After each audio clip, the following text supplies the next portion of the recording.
Good evening.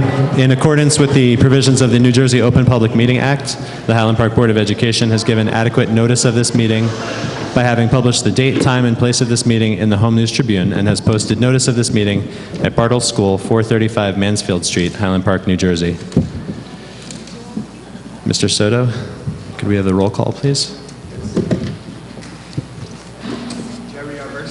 Here. Claire Berkowitz. Here. Catherine Bowl. Darcy Samarusti. Here. Gregory Dietz. Here. Daniel Ross. Here. Ann Sherber. Here. Adam Sherman. Here. Ashley Wharton. Here. Could everyone please rise for the Pledge of Allegiance?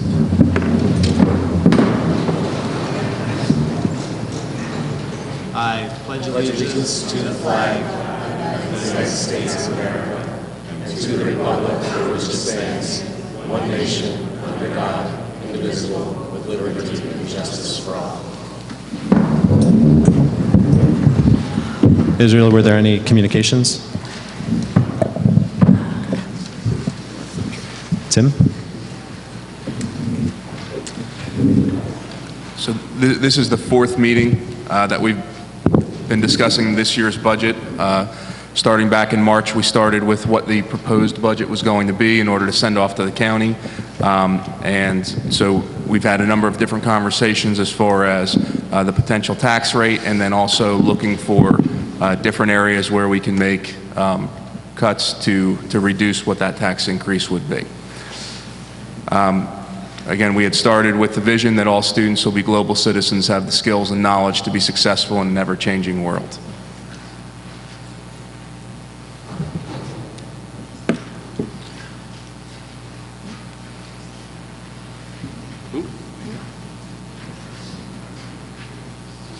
That's the wrong one.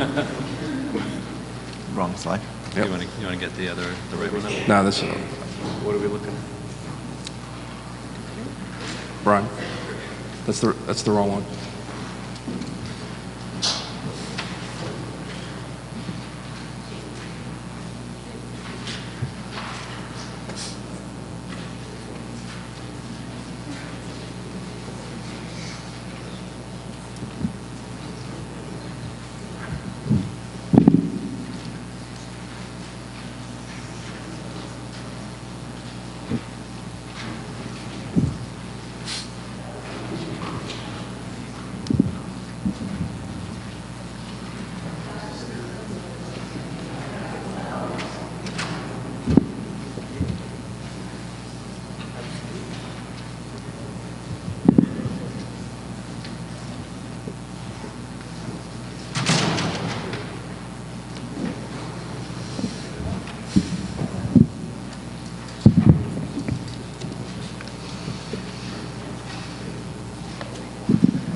Yeah, your light's on for some Sorry, is it annoying? I know it annoys a lot of people that I work with.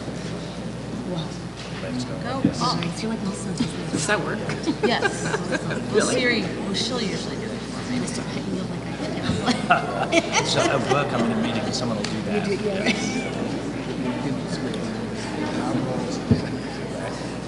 Notice that? Upset and so much emotions.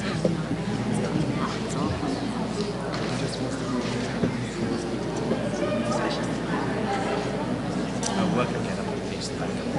But probably wouldn't go down there.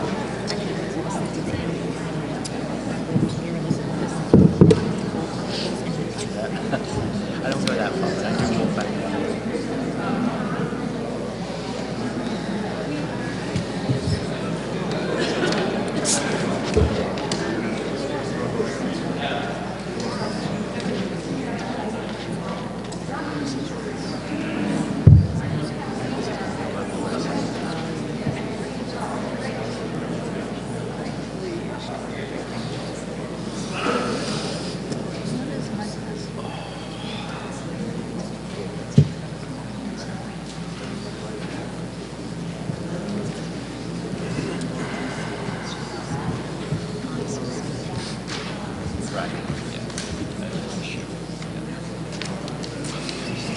Okay, we'll try this again.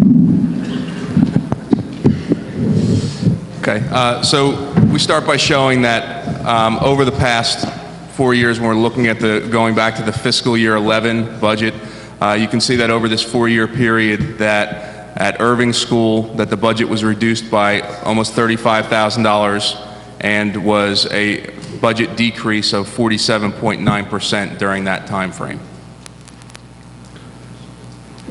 At the Bartle School, you can see over that same 4-year period, the building budget was reduced by 24%.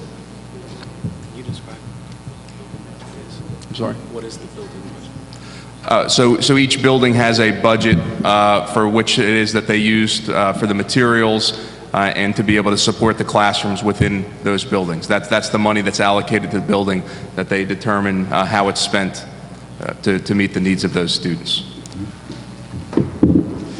Looking at the middle school budget, again, you see over this 4-year period that we've seen a 21.8% decrease at the middle school.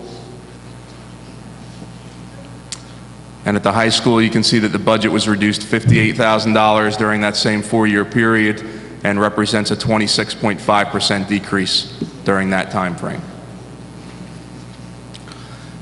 When we're looking at the major changes, you can see that going into next year, we have a loss of the excess surplus of $275,000, a reduction in the budgeted fund balance, and a loss of a mortgage payment, which is a total decrease of $606,000+. And in the fall, we had conducted a reduction in force, which led to a savings of roughly $9,000. So in an attempt to offset lost revenue, we had reduced spending back in the fall to try and counter that. I'm sorry, Tim, is that amount for the remainder of this year, or is that, you're saying that's the savings for the next, This is for next the year. fiscal year 2015? This is for next year. Thank you. So when we're looking at the major increases as far as healthcare costs, charter school tuitions, special education costs, service contracts and transportation, we see that we have a total increase in expenditures over $1 million.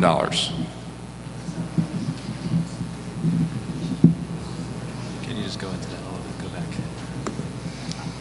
If you could just go into the numbers here a little bit, because I think we've got a fair number of audience members who haven't been at some of the earlier presentations, so maybe some clarity on these numbers, you know, the fact that these are not, what they are, what they So are. these are fixed costs. You're looking at the increase in health benefits is what the projection has been based on the average of the last few years. The charter school tuition is actually a fixed number that we do not have control over. That's actually set by the state, and that's the money that we have to put aside. Special education costs is a split between special education tuition and services for students that are required based on the individual educational plans. Service contracts is an increase for both our maintenance costs and food services, and that's been a projected cost that the board has been aware has been coming and would impact us this year. And transportation costs, again, is the expected increase and has been tracked over the last couple of years based on what those increases have been. So, these are increases in the actual figure. So this is what we're seeing for net increase. to These are line items. increased fixed costs, correct. On top of what is already budgeted for those costs. Right, okay. Can you explain what the transportation costs are? Well, this is just based on, this is transportation costs across the district, so this includes the increase that we've seen for both out-of-district placements, which we're responsible to pay, and also just the increase when you're looking at what the cost is as far as the transportation contract, increased cost of fuel, all of those things are passed on to the school district. Sorry. Is it aid in lieu of? This is the number that's been projected based on what we figured going into next year. Okay. And the special ed costs, that's for students in our schools as well as special ed students that go to out-of-district placements? Correct. That's Correct. their tuition? That's total cost for increase for special education. And is the majority of that increase that we're going to see for next year mostly out of district or mostly in district? Out-of-district placements can cost over six figures, and based on what the needs of those students are, it's a little, I think it's about a 60-40 split for tuition. But that I number, think we have it on the next. that number was put together with our special education team and projection of the students that we have now and who we're expecting for the next year. This is based on when we complete the IEPs, that these are the needs that the students have, these are the placements that the students have, and I mean, that this is something that we're federally mandated to provide. So when we were looking at the total amount, we're talking about the decrease in revenue and looking at the expenditures that we had based on these costs. We're looking at the gap going from last year to this year at being over $1.7 million. So when we look at the historic tax rate within Highland Park, this gives us a good, I think, idea of kind of why it is that we're looking at a larger increase for this year. You can see going back over the last 10 years that the tax rate in 05-06 was 6.53. It was over 5% in 06-07. It was 6% in 7-8. And then you see a dip down in 8-9 to 2.56, 2.95, and you see it rebounding over the next 2 years, going back up to 6 and 11-12.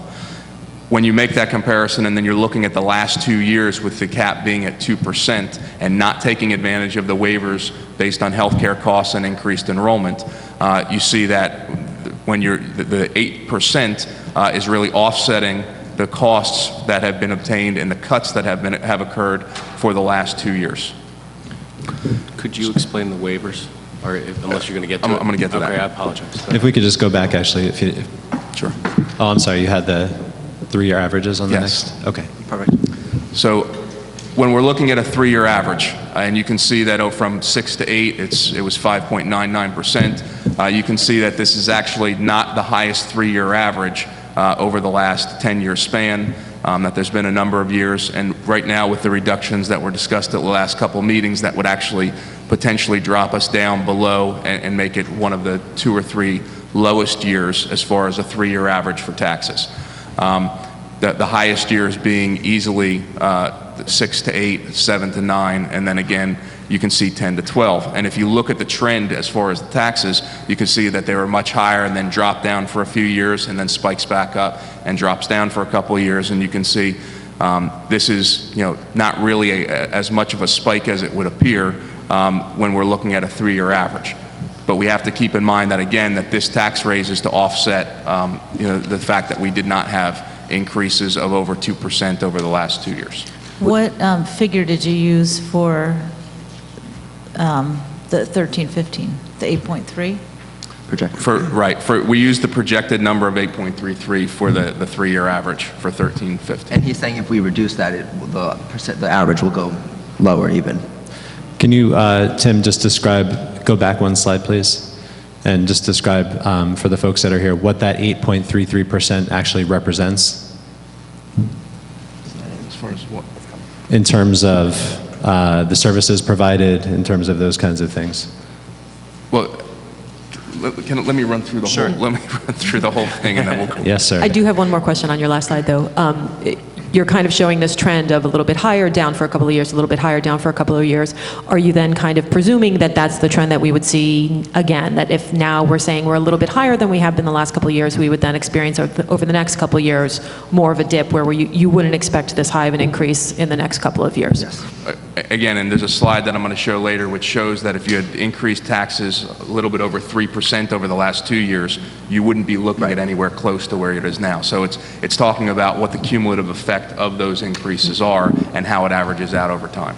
So yes, that the answer to your question. Right, but, So- but yeah, I mean, I guess what I'm trying to get to say is that what we would hope for is if we have this increase now, that in the next couple of years, we wouldn't be looking at anything near A percentage, this high. right? As I said, a percentage increase of a higher number obviously costs is more money that you get in the long run.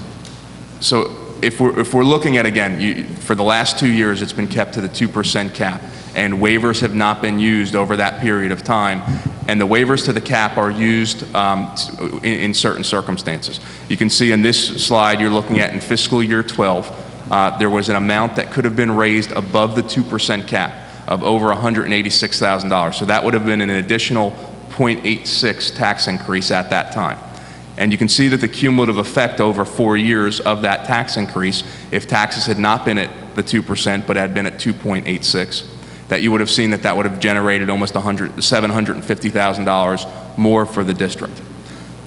The next line item, which is again is another one of the waivers, is the banked cap. And again, you can see in fiscal year 13, again, there's $85,000. That would have been a 0.39 increase. And again, the cumulative effect being 2.56. So if you're talking about within fiscal year 12 and 13, if the taxes had been increased, which amounts to a little bit over 1% over those 2 years, that would have generated almost $1 million cumulatively over those 3 to 4 years. When we're looking at fiscal year 14 and 15, again, we had additional waivers. We had additional waivers for the health care costs and again for banked cap. Again, you can see that that was a 0.46 tax increase that could have been taken advantage of at that point, which would have raised another $100,000 and another $785,000 starting in fiscal year 14, which would have is a large portion of this and actually could have been another 3.6% at that point. So I'm sorry, could you go back for just 1 second? So you're saying in each of those years, both in fiscal year 14 and fiscal year 15, we were eligible for almost $1 million? You're eligible, correct. If the board so chooses. To go above the waiver, Yeah. or to use these waivers. So In these addition waivers to are the in other place. ones. Correct. These are all waivers that are cumulative. So again, when we're talking about the 8.3%, that's actually using the 2% tax increase, and then you're looking at 6.33% of waivers.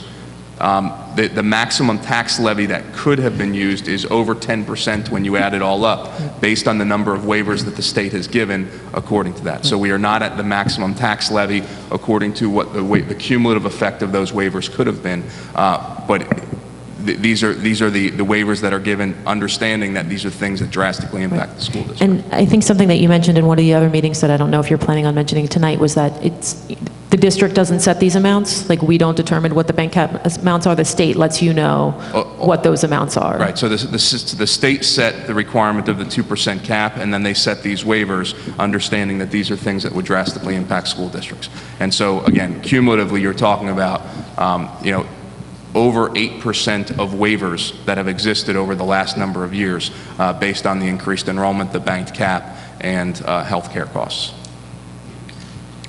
And I'm sorry, Tim, just to clarify, again, it came up at the prior meetings, but if we don't take advantage of some of these caps now, then we lose the ability to draw on them going forward.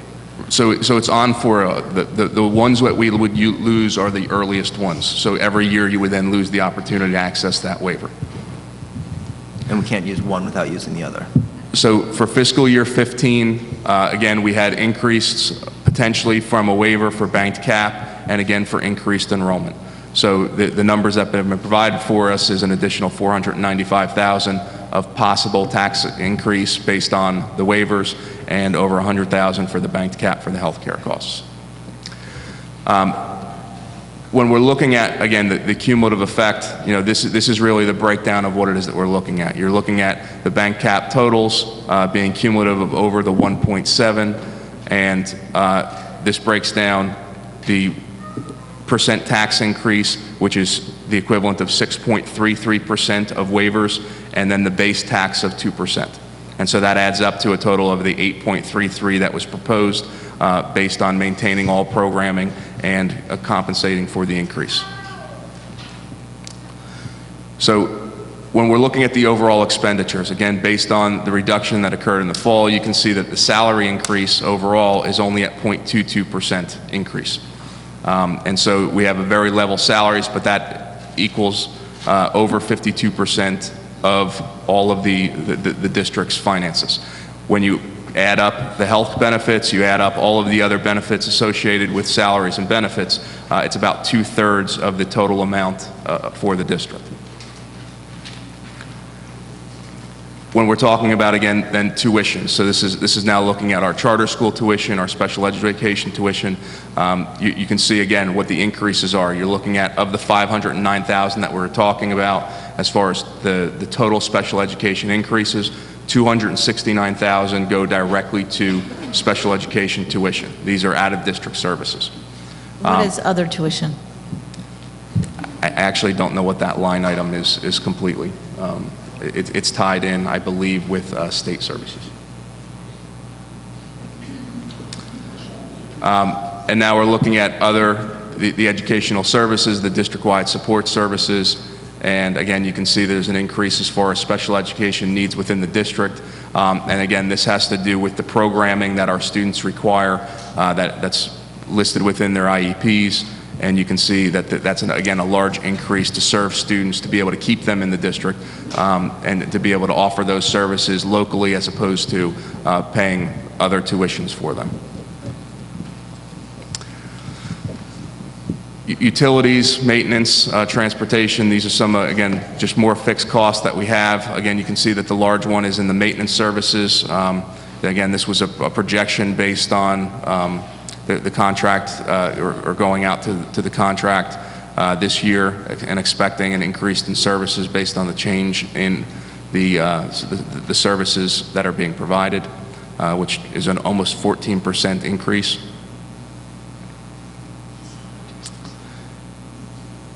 And then this is the building budgets and the central office budget. So you can see that there's a $75,000 increase at the central office. That is tied directly to the increase in bandwidth. And so we've had last year, it was, I guess, 50 meg. This year we've gone to 100 meg, and now we've tripled the speed as we're trying to increase the bandwidth within the schools. I think the other thing to highlight here, and something that we've discussed at past meetings, is that this building, Bartle and Irving School, have been running on 10 meg.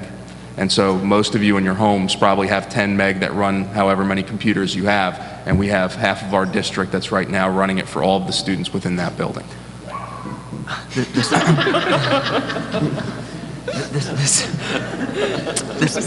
central, it's laughable because it's true. The central office number doesn't include any increase in staffing, right? All staffing is tied with salaries. Okay. So when you're looking at, again, we talked a little bit at the beginning as far as the building budgets, and you can see that, again, they've remained relatively flat. There was a slight decrease at Bartle because we made a number of one-time purchases this year based on needs that were identified throughout the year. So we expect that would rebound some and average out, but that's the reason that building budget is actually slightly decreased this year. And you can see that the other ones are slowly rising, and we would expect that to continue as they identify and make changes within the buildings and outfit for students. These are the extracurriculars, co-curriculars, athletics, a very small portion of the overall budget. And then again, the special education services at the top when you're talking about a projected increase of $144,000. So the overall operating budget projection, so we're looking at being an increase of $1.3 million, which is within the budget is a 4.9% increase. So we've talked about different ways for savings, and we had discussed, again, the reorganization that's occurred within the district office.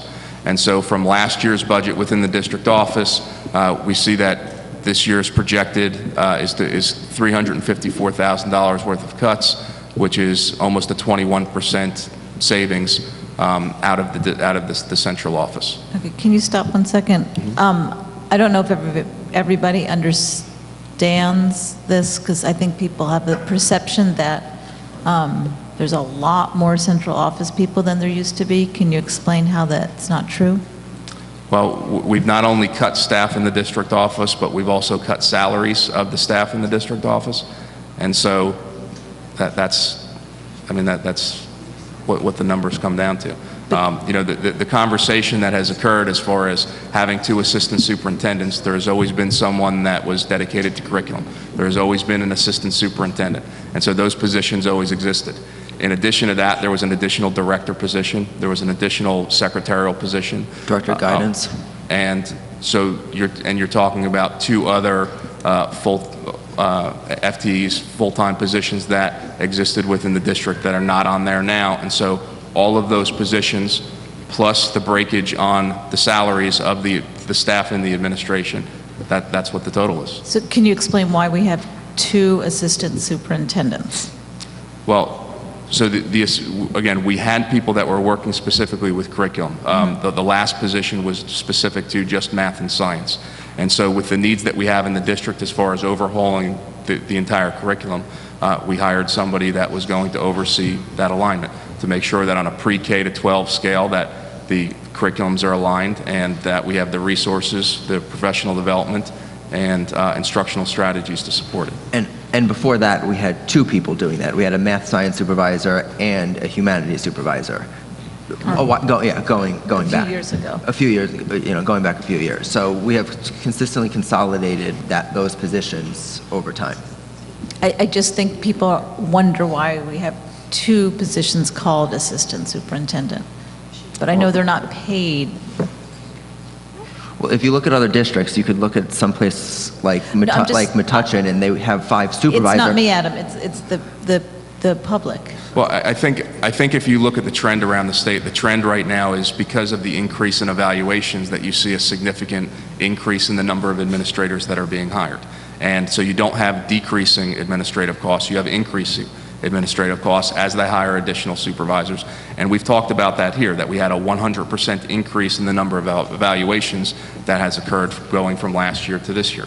And so, even in spite of that, what we've tried to do is we've tried to consolidate positions and make sure that they're used most efficiently so that you have fewer people doing more work. And, because of that, that saves you both on salaries and it saves you on benefits. Again, the goal is to make sure that you have great people that are flexible and have, a lot of knowledge within those positions so that you can use them in wherever it is that you need. Right, let's not look at the titles. Let's look at the job, what they're actually doing, and how much work is actually being done versus or how many people are actually doing the work. The title is, you can call them whatever. So the next conversation that we had was looking at, we have one facility between the middle school and high school, and currently we have 2 principals and assistant principal. And so we had a proposal potentially for having a single principal with 2 administrators, 1 per building, that would oversee day-to-day operations, and then you have a principal that would do all of the educational planning. This would provide the district with an additional cost savings of approximately $144,000, which again would be another almost 20% cut to administration. So those administrators, would they have a title or they would be administrators? I mean, we would have to name them, but we would have to look at, the other piece of this was looking at the other positions that have administrative duties. We have the athletic coordinator at Bartle. We also have a pseudo-administrative position, both which are stipend positions, and we would be looking at consolidating those into the administrative, to make sure that those things are done by an administrator. Again, wouldn't you say it's more important to look at the job description than it is to look at the job title?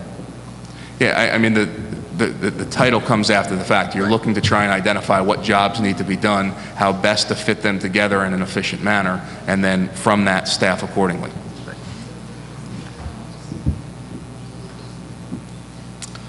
So we had put up a number of cuts. Again, the proposed budget was 8.33%, and we were looking at that if you eliminated staffing inefficiencies, you could save approximately $200,000.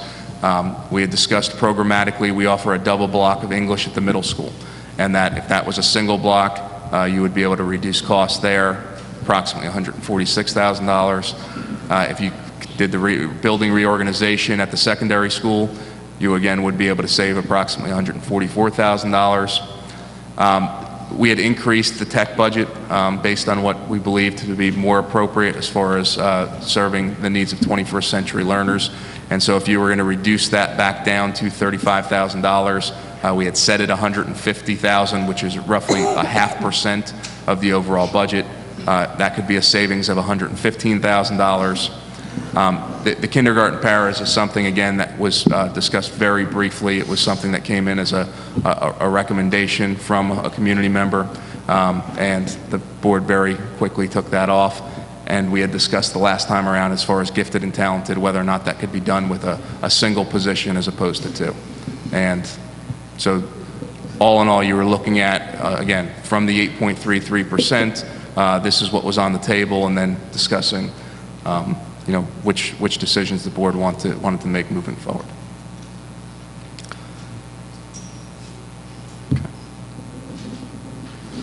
So I just want to provide a little bit of clarity. There was some discussion at the last meeting about what these numbers represented, and I think Tim stated, what they do represent, but I just want to clarify again. The 8.33% tax increase that was proposed keeps all services and all personnel status quo. And that's where that number came from. That was not where we assumed the final number was going to end up, but that was the number that we began at because that would keep everything the same in the district, including all of the increases that we're seeing from health benefits in the other areas.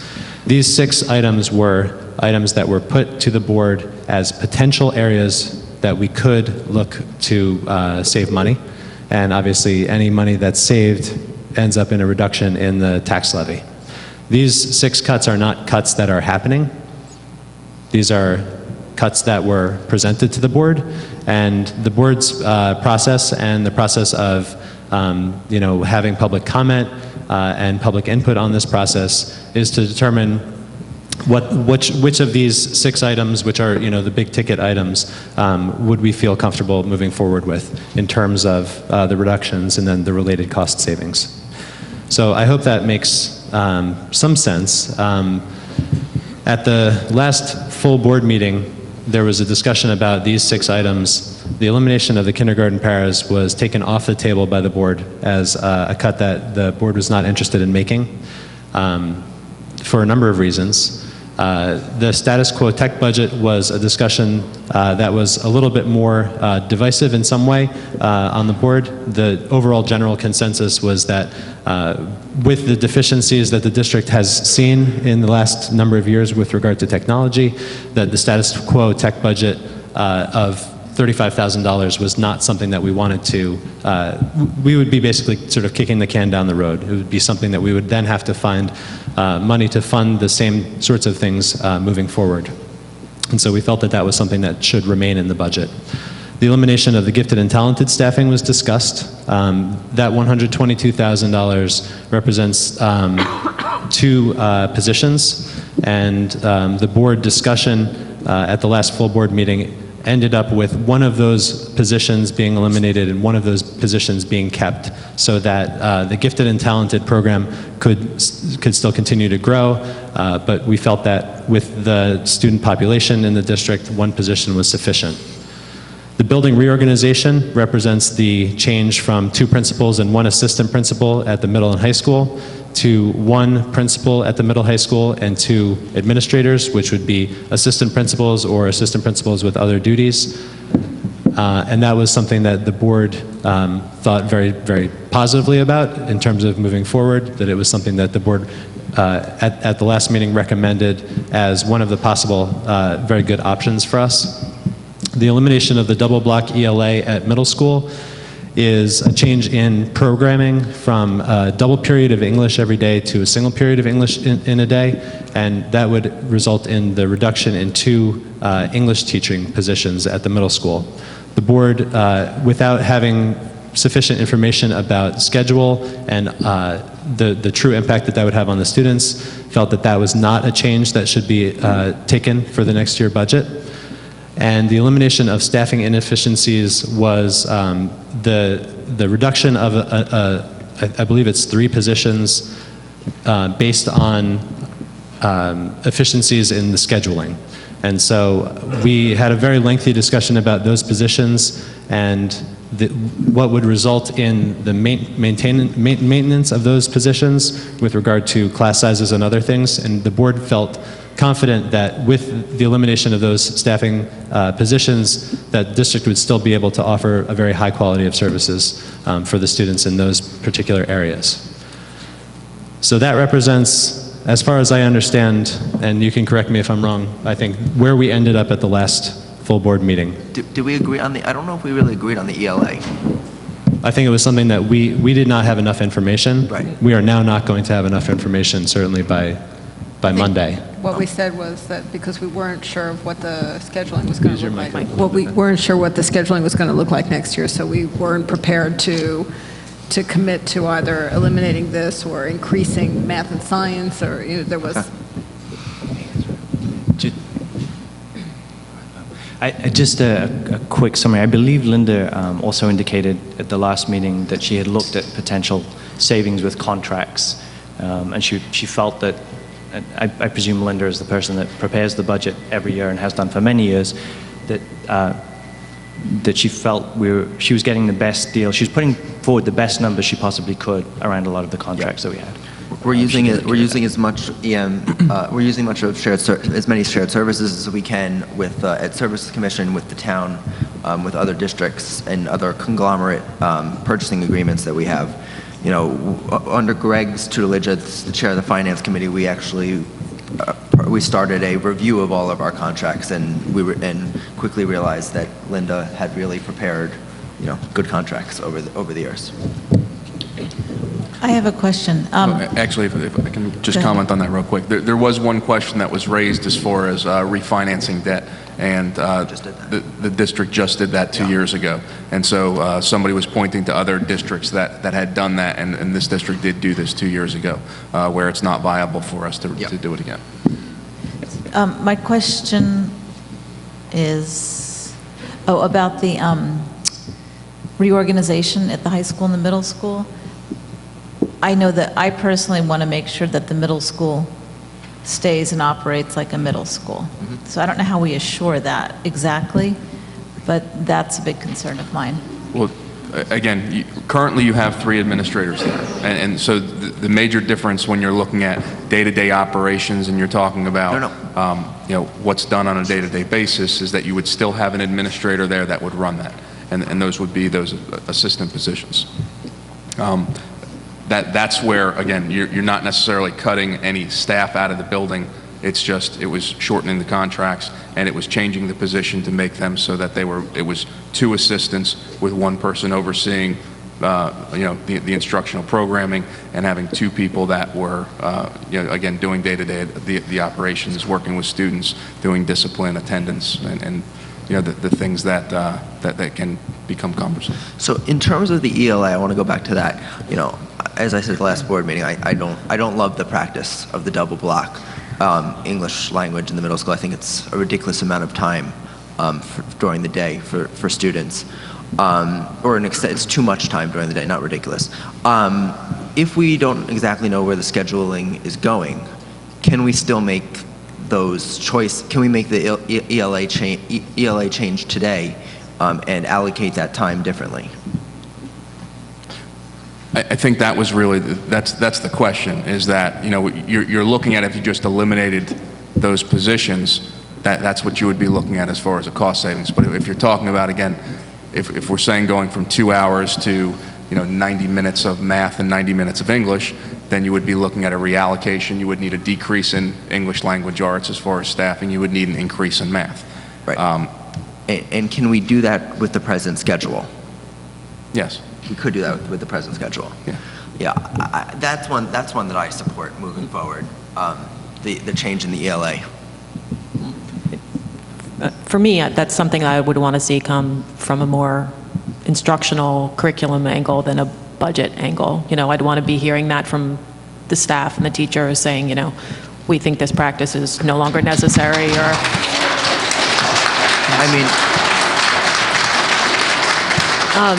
But in terms of the first one, Dan, in terms of your rundown, that's the only one that doesn't jibe with my memory, because you called that as 3 positions, and I just don't recall it being a conversation specifically about 3 positions, and if it was, I apologize for my... So, Jim, it was ESL. Jim. Okay, so is that what we're Phys ed, talking about there? ESL, and something else. 2, okay. All right, so maybe my memory's just fuzzy on it. So ESL, 2 Jim. Sorry? Oh, go ahead. So yeah, maybe if we could just have a little bit more clarification on that, because I'm still not 100% clear. And I don't know what specificity we can talk about things about tonight. I don't know with rice issues, and I don't know how detailed we can get, but. Well, again, the discussion that we had the last time was that this is 3 positions. 1 is an ESL position and 2 are physical education. This was as a result of efficiencies of staffing. And so the ESL, though, was attrition or something, right? Was that kind of something that was happening more naturally, or am I Well, There was one retirement. again, we're looking at that through scheduling, that you can use staff more efficiently and be able to cover all of the needs of students with reduced staff.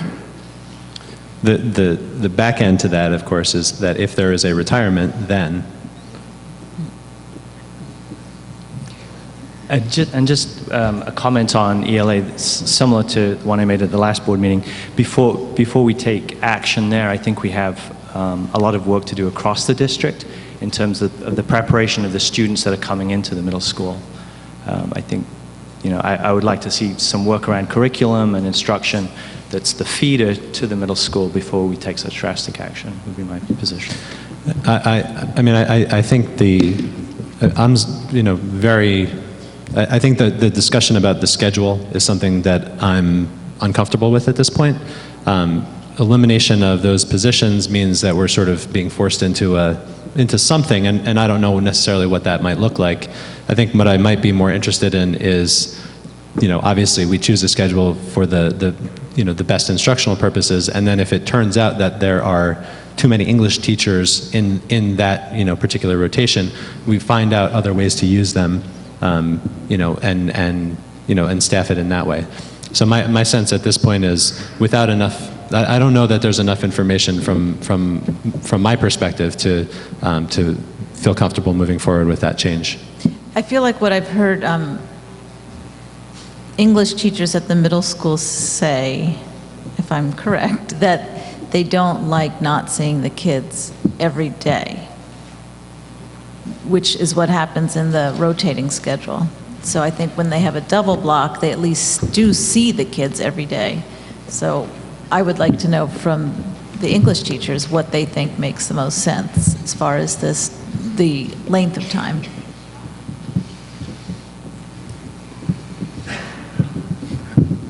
Does anybody have any other thoughts on these 6 items? Okay, so I want to thank everybody for coming tonight, and I understand there was the mess up with the schedule, and I'm glad that tonight was a night that many of you could attend at. We're going to be moving to the public comment portion of the meeting. The public comment period is specifically for items related to the budget. And so if you have questions or concerns, you can certainly feel free to come up to the podium at the time and make those comments. And if there are responses that we can give to you, we certainly will try to do so.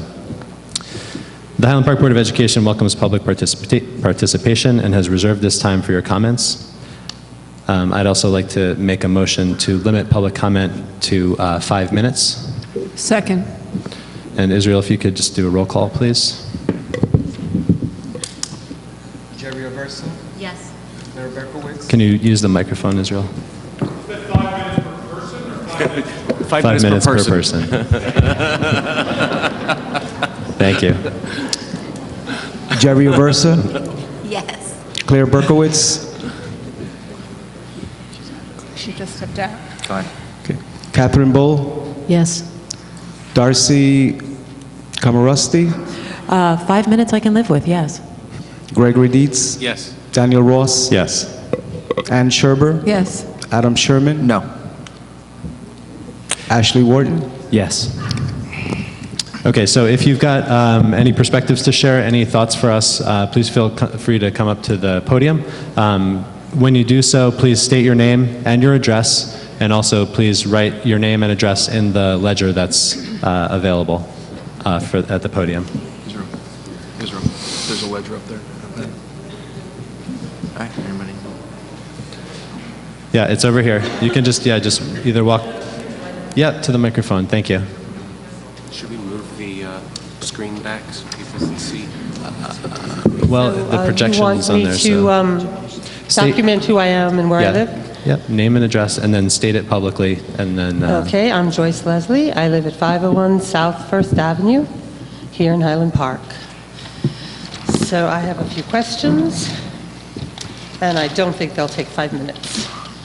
So I don't expect you to answer this now, but I do expect you to do the research here because, Mr. Sherman, your opinion may be interesting, but we need to know why you think why the school board thinks, or why the superintendent thinks, that the double period of English language is not good enough, or is bad, or is too much, and that it's appropriate to take budget from that.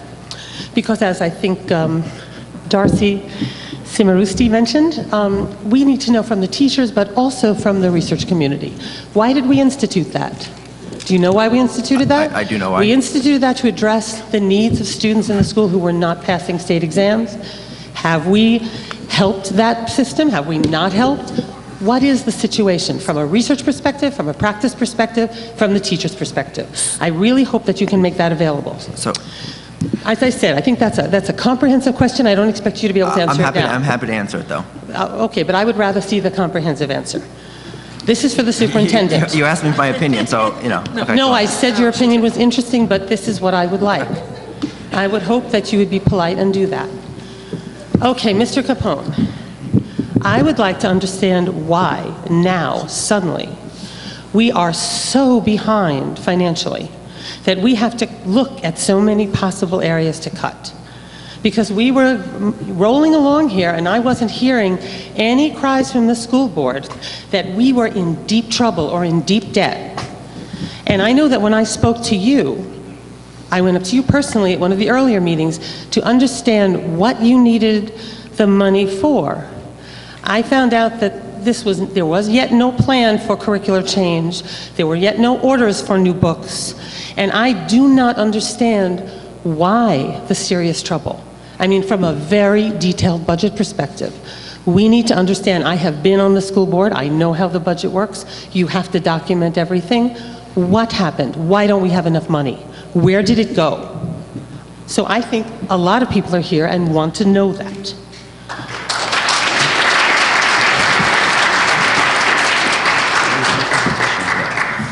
Now, finally, when we decided to co-locate the middle school and the high school in the same physical complex, there was extensive community discussion about the issues, the dangers there, both in having the populations mix, and at that time we didn't have the 6th grade in the middle school.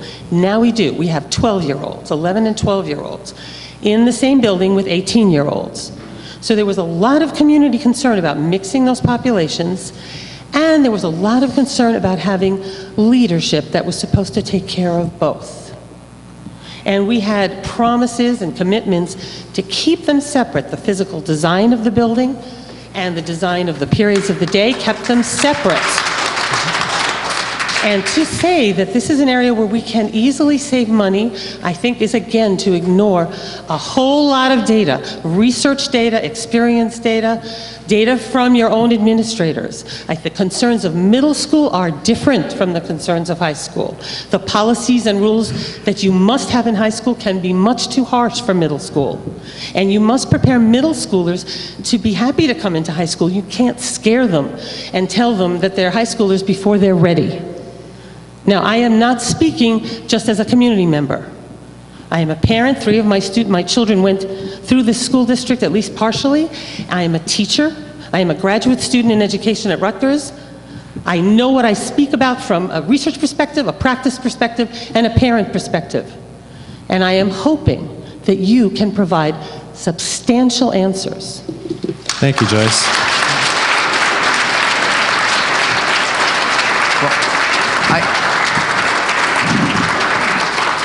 I think we should talk about the middle school and what we're planning on doing. While that question was brought up, I don't think anybody on this board or Tim has suggested changing any policies, any procedures, any type of boundaries between the 2 schools. Can you clarify that?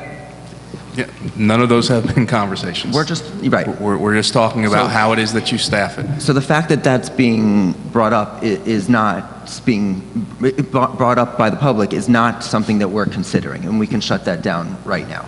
There will not be mixing of middle school students with high school students. The buildings remain the same, and they'll be staffed. The students will not go from the middle school to the high school. The high school students will not go to the middle school. We're not discussing changing any... We're not talking about changing any procedures between what we are practicing now and what we'll be practicing next year. Is that correct? Correct. Thank you. Joyce, Joyce, you have to come Joyce. back. Joyce, You have please. to come back. Feel free, Joyce. Joyce, please. We have a microphone. There are folks that watch the recorded meeting. Okay, point of order. Otherwise, I wouldn't come back. You're saying that there'll be no procedural changes, even if you have one principal for the two schools, one set of administrators with now a much expanded responsibility, who are going to see it as one school, even though physically it's two. You actually believe that the procedures will stay the same. That's why you have an administrator to run day-to-day operations in each one of those I'm buildings. sorry, that is a Right now, pat Joyce, answer. I work you in a have- school, Okay, and I well- don't see how that's possible. That's fine. For example, you have a set of procedures that are in existence today, but those procedures are dynamic, and they change. And when you don't have a middle school principal who is focused on middle school, who is going to look at the modifications from the point of view of what's best for the middle school, it will at that moment change. So you can say the document won't change because you put one principle in place, but your process will change from evermore. Please don't tell us things that are not true. Please don't tell us that you're going to make a major change, Don't make up things that are not true either. When I was on the school board and when we looked at this, that we were very worried about and that we tried to codify in a way that would not allow this to happen, don't tell us that you're not going to change it. You are proposing it, it's on this list, Joyce. and it will be a big change. Joyce, thank you. Stay up here for a second, if you don't mind, just in case you want to rebut what I have to say. As I mentioned at the beginning of this meeting, these items are potential changes. If 10, 15 people come up and I have to say that the tone of what you're saying, I think, is sort of wrong. And I know that you're upset about it, okay? But what I have to say, though, is that these are potential changes, and the reason that we're having this meeting is to gather that input. So if you have input to provide, that's exactly what we want to hear. I appreciate your perspective. I think that there are people that may agree, may not disagree, but I think it's good that your perspective was shared, and I appreciate that.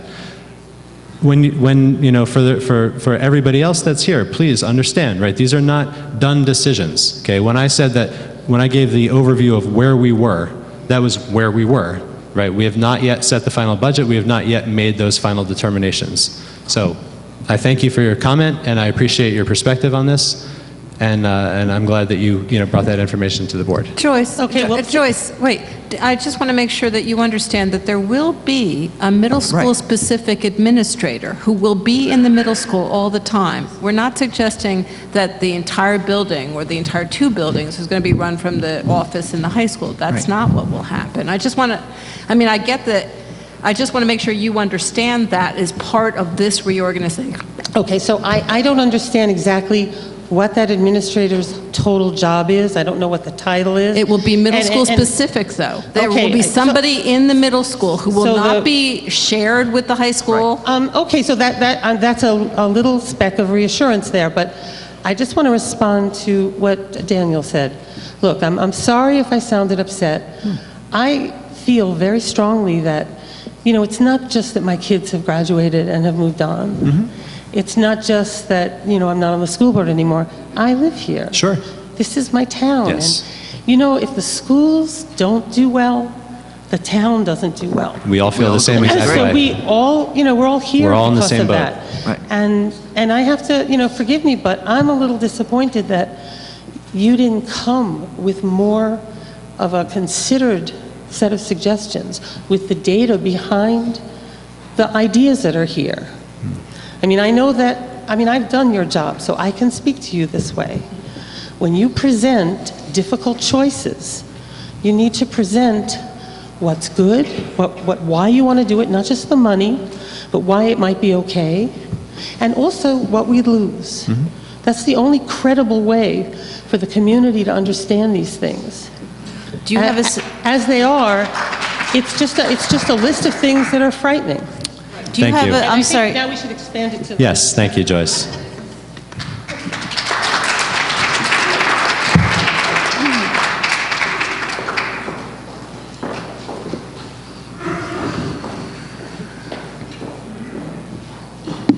Hi, my name is Cheryl Abdowitzer. I live at 17 Can you North just, Fifth Avenue. Sign in, please, also. There's a sign in right there. Right in front of you. Did Joyce take it? Did Joyce take it? Yes. She didn't want anybody else to talk. My vision is still good. Right. You can.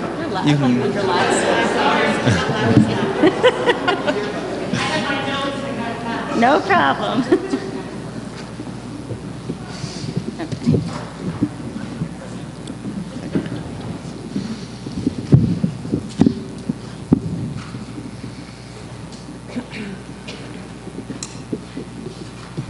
Good evening. I'd like to say that I've lived here for now 5, going on 6 years. It's my first attendance at a meeting, and I'm glad to see that so many of my fellow residents are here today because I think it's very important that we all take an active role in this town.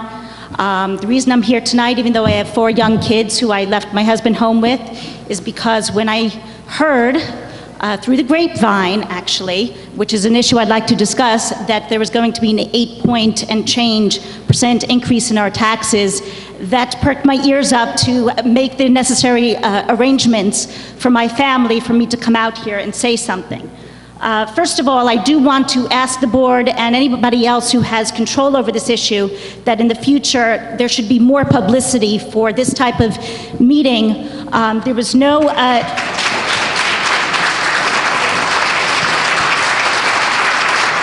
As far as I could tell, there were no signs posted throughout the town, in the library, the community center. We're talking about an over 8% increase in taxes. There was no notification through the resident alert notification system by email or text. There was no wording on the main website, on the HP Borough website, for the residents to see that there's an 8-point-something% increase in their taxes. If you didn't know about it, we just got word of it through the synagogues, through other word of mouth, then other people, I'm sure, would have shown up and added their comments as well. So I think it's very important that the board and other town officials realize that something as significant as this should be available and publicly disseminated to everybody. So that's issue number 1. I have 3 additional points. Number 2, historically in New Jersey and in other places throughout the country, there's always been an opportunity for people to vote. Compared to our neighboring towns in Edison and New Brunswick, they vote on the budget. Our right to vote has been taken away. How many of you here today,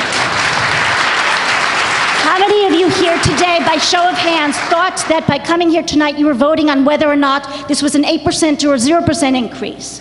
I did, but I found out that it wasn't. Now it's just either a 5% or an 8%.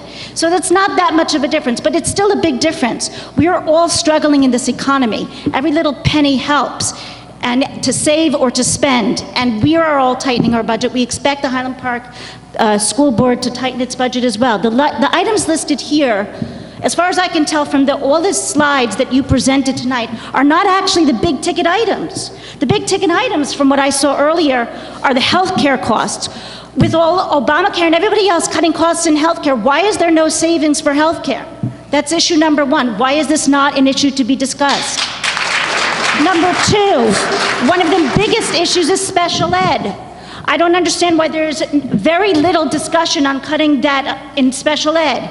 I have an article here from the New Jersey Herald, which was by the Vernon School Board budget, where the superintendent stated that the budget would not result in any programming cuts. He said that innovation would be needed to avoid a tax increase amid the township's declining base. And his plan was to privatize OT and PT for students with disability, which would save them money, and also he would also switch out of a costly privatization agreement. And my question to you is, have as many options been explored in reducing the special ed costs as is possible? The third issue that I saw that was very expensive here is the transportation costs. Why is it costing a town of 2 square miles, give or take, so much money? Why are those costs increasing so much? Bus drivers, I'm sure, are not making too much more than minimum wage. Fuel costs, okay, but for 2 miles? Again, I don't understand how that relates to having such a huge increase. For such a small township, we have a disproportionately high rate of taxes. I looked up, out of 17 municipalities, Cranberry had the highest bill, followed by Highland Park. So we are number 2 out of 17. If you look at the State of New Jersey Department of Treasury for 2013 and 2012 effective tax rates for school districts, out of 25 school districts, Highland Park was number 2. 2 out of 25 for the highest effective tax rates. So again, that's 2 out of 25 and 2 out of 17. This is very, very high, and we can't afford it. And I'd like to know where you're going to cut the costs. I'd like to conclude by saying that I vote no for whatever vote we're offered at this point to hire anything. I say that we should find many more than just these 6 options to cut costs. And I propose that this meeting not be concluded until we agree that other things be added to this list to cut costs. Thank you. Thank you. In terms of special ed, at the last meeting, the superintendent did speak about bringing in some special ed students back into this district and providing the services that they need. In terms of transportation, we have a large population of this school who do not send their kids to this school district and send their kids to other institutions who get funding from the school to pay for transportation to those schools. And there's no way to cut those costs? If the kids were sent here, those costs would not be accrued. Okay, so... And I have to also add that... So is that on this list, to bring them back here? This is an ongoing process. We have, this is something that we're looking for in the future to drastically reduce those costs. So is that going to be included in the consideration for...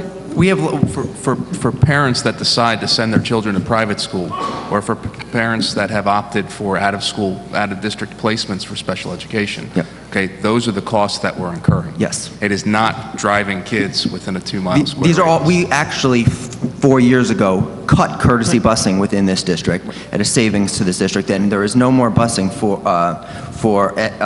except for Cedar Lane, which is a hazardous route that we pay for. All of that transportation is for students who go to charter schools, who go to private schools, and we would love for families. We would love for what?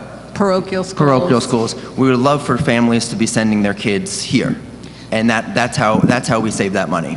Mm-hmm. Okay, and how about the healthcare costs? State law. It's state law. These are all state laws and mandates. Mm-hmm. So you have no flexibility in cutting any of those costs? We do have a flexibility to go out to bid. Right now, from our Linda would be able to speak. Our business administrator would be able to speak to this better than I can. This is the lowest cost. Right. We actually went out, Right. we changed providers last year and realized some savings, but this is the cost. Mm-hmm. With regard to the effective tax rate, that's obviously a municipal issue, not a school issue. Yeah, and I except think that you comprise the majority of that. Right, but I think that the other issue, though, is that we could have a 0% increase. Mm-hmm. It would be possible. Mm-hmm. We would have class sizes of 40. We would have no programs. We would have no athletics. And the property taxes, that value that you want to maintain within, that's reflected in the school, the success of the school, would be in, extremely, extremely dire situation. Somehow there are other states and other townships who have managed to trim their costs and keep everything at an even keel. So and I'm if not you look sure at the how- last 2 years, I actually think that this presentation is somewhat thorough. I know that's somewhat different than Joyce's perspective, but the last 2 years, with the hardship that has occurred in the economy, the board made the decision to keep it at a 2% increase when there were options to make it 4.5%, 4.5%, and 4.5%. But we didn't, and the result of that was that we are underutilized in our technology. We are underutilized in so many different areas that it now requires us, just to maintain our current level of services, it requires us to raise our taxes 8.33%, just to maintain the current level of functioning. And I have to say, it certainly would be the case that if increases had been made, as Tim showed, I think very clearly, for the past few years, that we wouldn't be in the situation that we're in now. There would have been smaller increments. The superintendent at that time, the finance committee at that time, the board at that time, felt that it was better to maintain the 2% cap for those years as, coming out of the recession. And now we're where we are. We're trying to cut down so that we're not at 8.33. That's a number that, I'm certainly not comfortable with. Many of us are not comfortable with that number. That's not where we want to end up. But these items and additional items, these 6 items that are here represent big ticket items that we could potentially, according to the, by the superintendent's recommendations and the discussions that we've had, we could follow these recommendations and still maintain a very high level of service.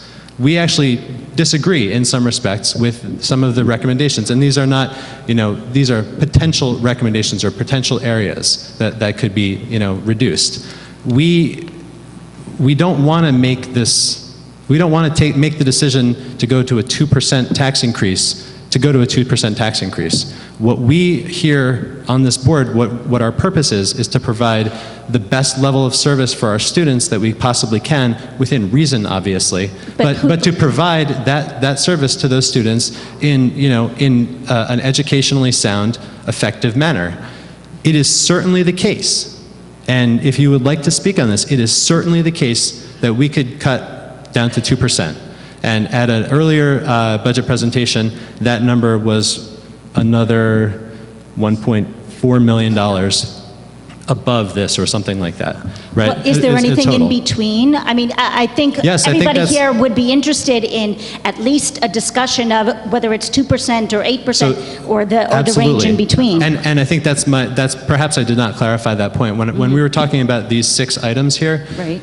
If you keep an item here, it means that the budget, if you kept all 6 items, we're talking about an 8.3% increase. Mm-hmm. If you eliminate the first, the second, the third, you're reducing that tax levy down. Right, but we worked it down to be about 300. 5.5% if you do all these. No. Is that correct? No. This is. That brings us below the 5.5. No, it's about 3%.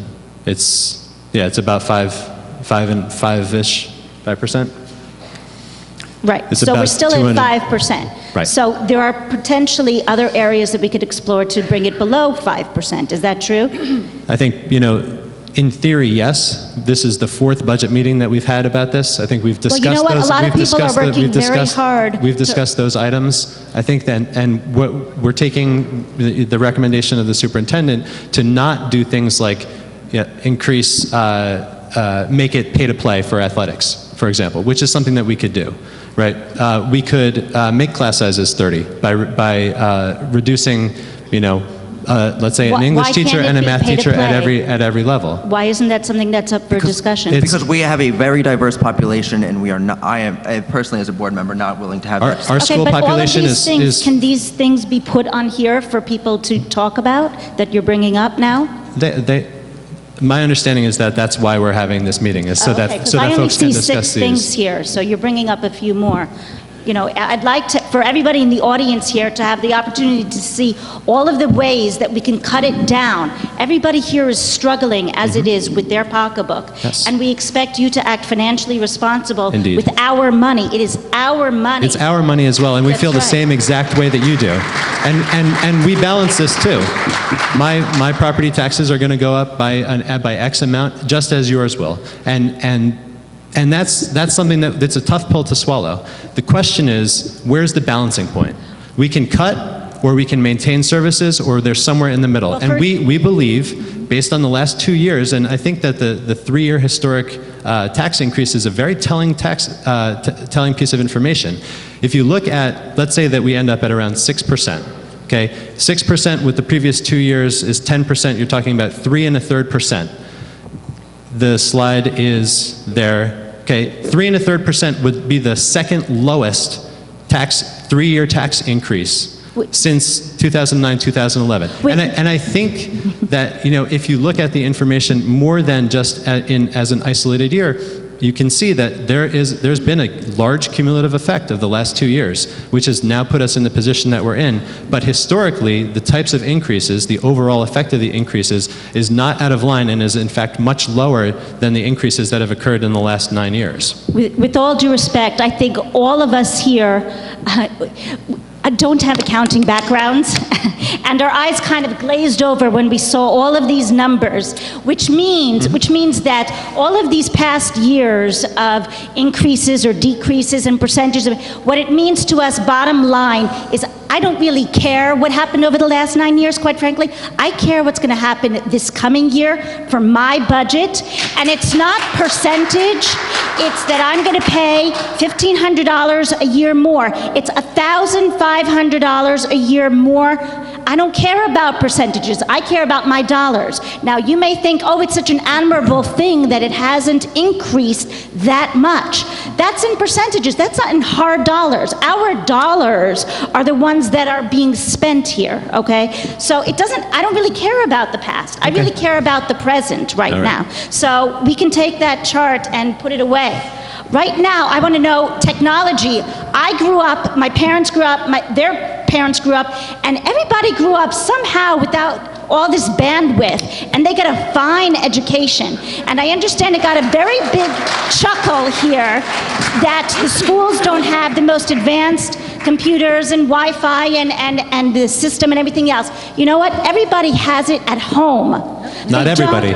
We have 40% of our students are on free and reduced lunch in this district. Okay, if they don't have it at home, they have access to it at the library, they have access to it in many other public institutions. It doesn't have to be the best and the most. Yes, it does. In the technology in the school. No, it can be found in other places. There are plenty of other programs. Thank you.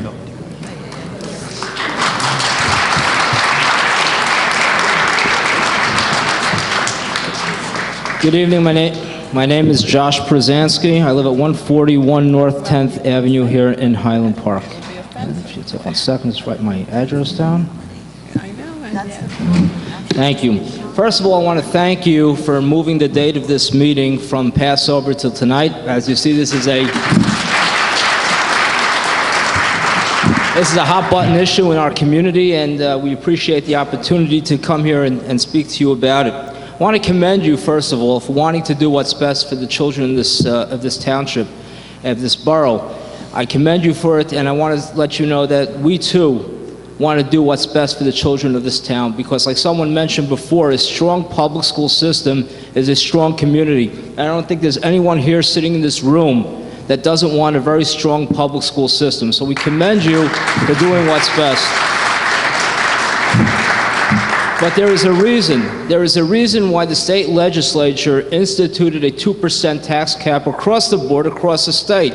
And that's because of the runaway taxes that have taken place in the state. When I moved to this town 15 years ago, my taxes were $6,000. Today, my taxes are close to $13,000. That's a huge increase over 15 years. It more than doubled in cost. Now, my salary hasn't doubled in size over those 15 years. My mortgage payments haven't reduced in size over those 15 years, so it's very expensive. And I'm sure many people in this room and in this community who aren't here tonight, the senior community and others, are facing the same pinch. When we talk about dollars, the percentages like you spoke about before, let's talk about dollars. My tax increase would have been next year, if it was at a 2% cap, $254.10. My school portion of that tax increase would have been $153.68. With the 8.3% increase, dollars, not percentage points now, my increase is now, my taxes will be $738.20, and the school portion would go up from $153.68 to $637.78. That's an increase of $484.10 above the 2% tax cap. That's real money. And that's money that affects every person in this room. $484 is not something that we have to just throw out flippantly. And I would like to ask you, first of all, if there's anything you can do to reduce your increase. 8.3% is unacceptable. Now, the people on this board are elected to represent the people in this room and the people in this community in dealing with the school district. Your job is to be our representatives. That's why you're here. Your job is not to represent the schools, but to represent the community and work together with the school district to make it the best it can be, and we appreciate that. But we also need you as our representatives to do what's right for us as well. We're not saying close down the schools. We're not saying put 40 kids in a classroom. We're not saying eliminate staffing across the board in order to make it work. But what we are asking you to do is to seriously consider lowering that percentage of raise, of considerably figuring out a way to tighten your belt like the municipality has done, like the county has done, like Edison has done, as Metuchen has done, as all the others, or all the other school districts have done. And if you can't, at least have the courtesy to turn to the community and say, vote. Vote on it. You know what? Why should we make that decision? If this is a decision of such importance that's costing all of us a lot of money, why should it be on your back? Political mistakes are made all the time. Look at Bridgegate. That was a mistake, but people are paying for that mistake. We don't want to pay for this mistake. We don't want you to pay for this mistake, so we're asking you to seriously consider it. And just one other comment I want to make tonight. As I said before, you are our representatives. I find it arrogant when a member of this committee says, when asked if the 5-minute rule was okay, to say, yeah, I could listen for 5 minutes. Because you know what? With an attitude like that, you're going to be listening to us a lot more in the future. That's not what I said, sir. That's...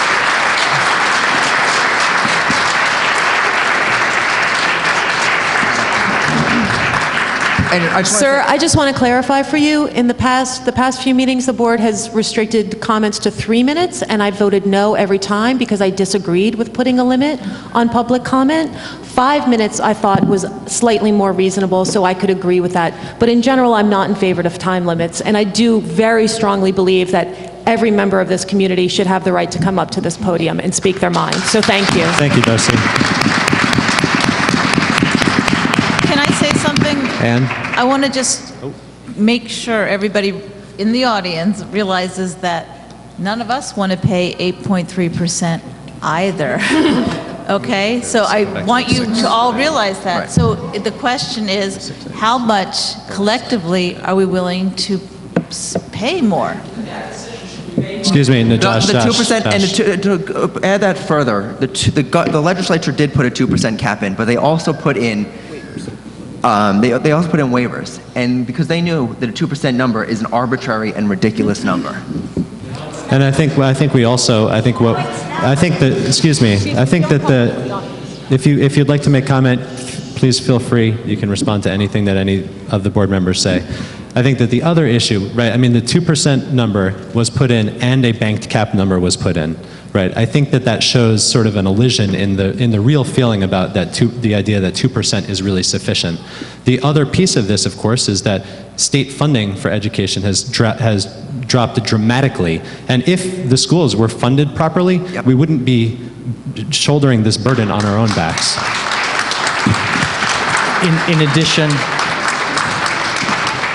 In addition to the state funding falling, some of the districts that we're being compared to tonight have significantly higher funding from the state than we do, at least in prior years. I'm not sure where we're ranked now, but we received amongst the least in terms of state funding. And our fixed cost and tuition cost are going up much greater and faster than 2%.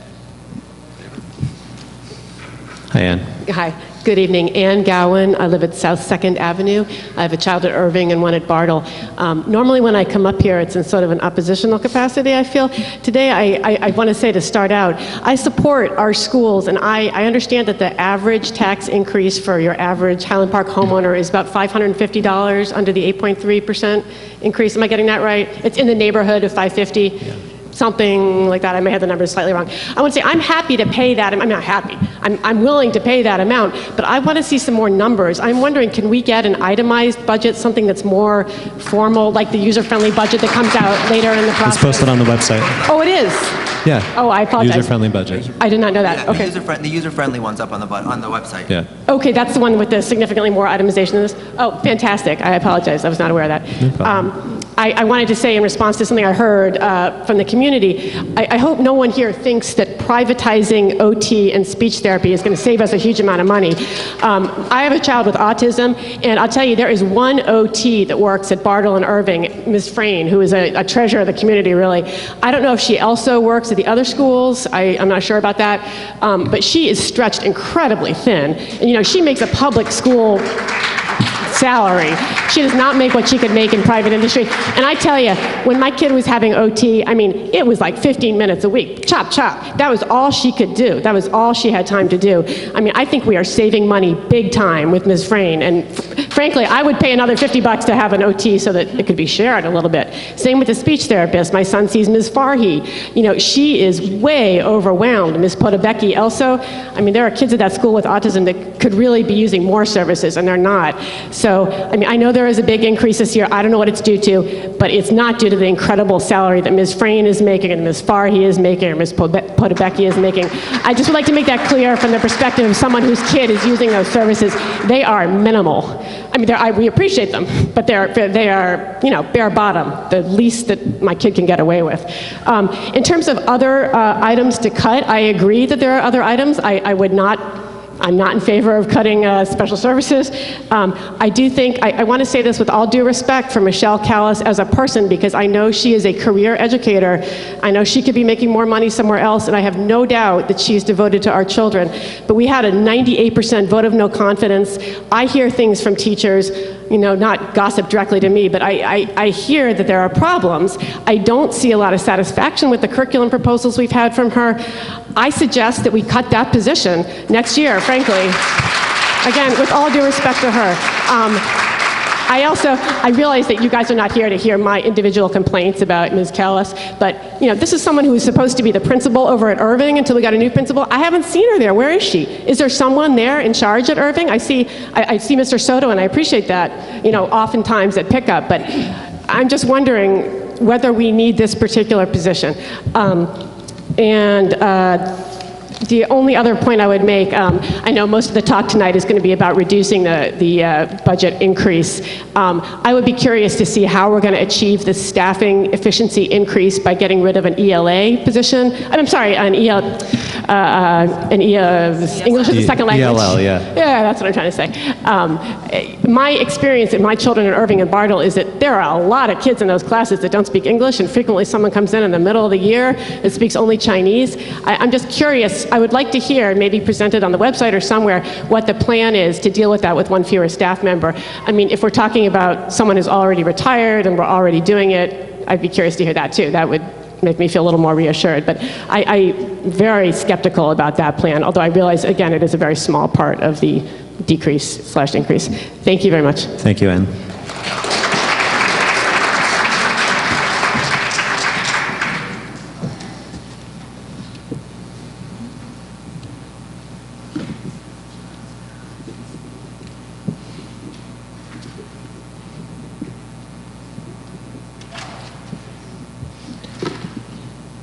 My name is Leon Haller, and I have a little bit of a different take. Could you just state your address, please? 334 North 5th Avenue, Highland Park. Thank you. I have a little bit of a different take on what's going on here.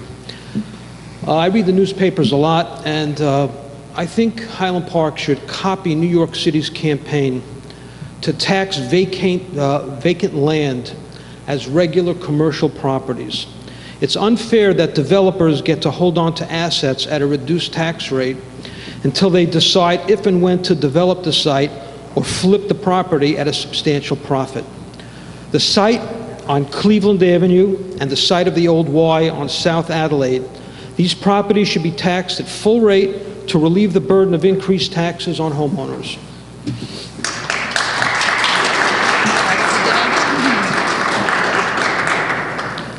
Number two, the Board of Ed owns a property on Brookdale Court that does not generate any tax for the borough. This land should be put up for auction to the highest bidder. The winner will then build a house, and it will be placed on the tax rolls. I know that this property is available because I tried to actually buy it 21 years ago, and the Board of Ed would not sell it to me. Number three, if the board decides to go ahead with their plan and bypass Governor Christie's cap of 2% on real estate tax increases, the mayor and the borough should allow an immediate 15% increase to all renters in the 10 to 15% increase to all renters in the borough to offset this increase. Why should the homeowners alone have to foot this bill? Number four, any tax increase above the authorized 2% should be put to a referendum. We should be allowed to vote. We should be allowed to vote on this killer tax and not have more properties in foreclosure. And the last one, if all else fails, have a vote to merge the Highland Park Board of Education into Edison to cut our budget and our taxes, and we should all have a better quality of life. Thank you and good night. Thank you, Leon.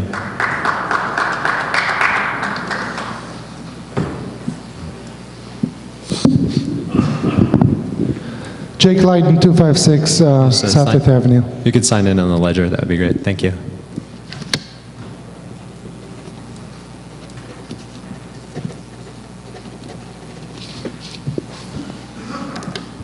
Can you please put up the chart you had before? The one with the 3-year, yeah, please.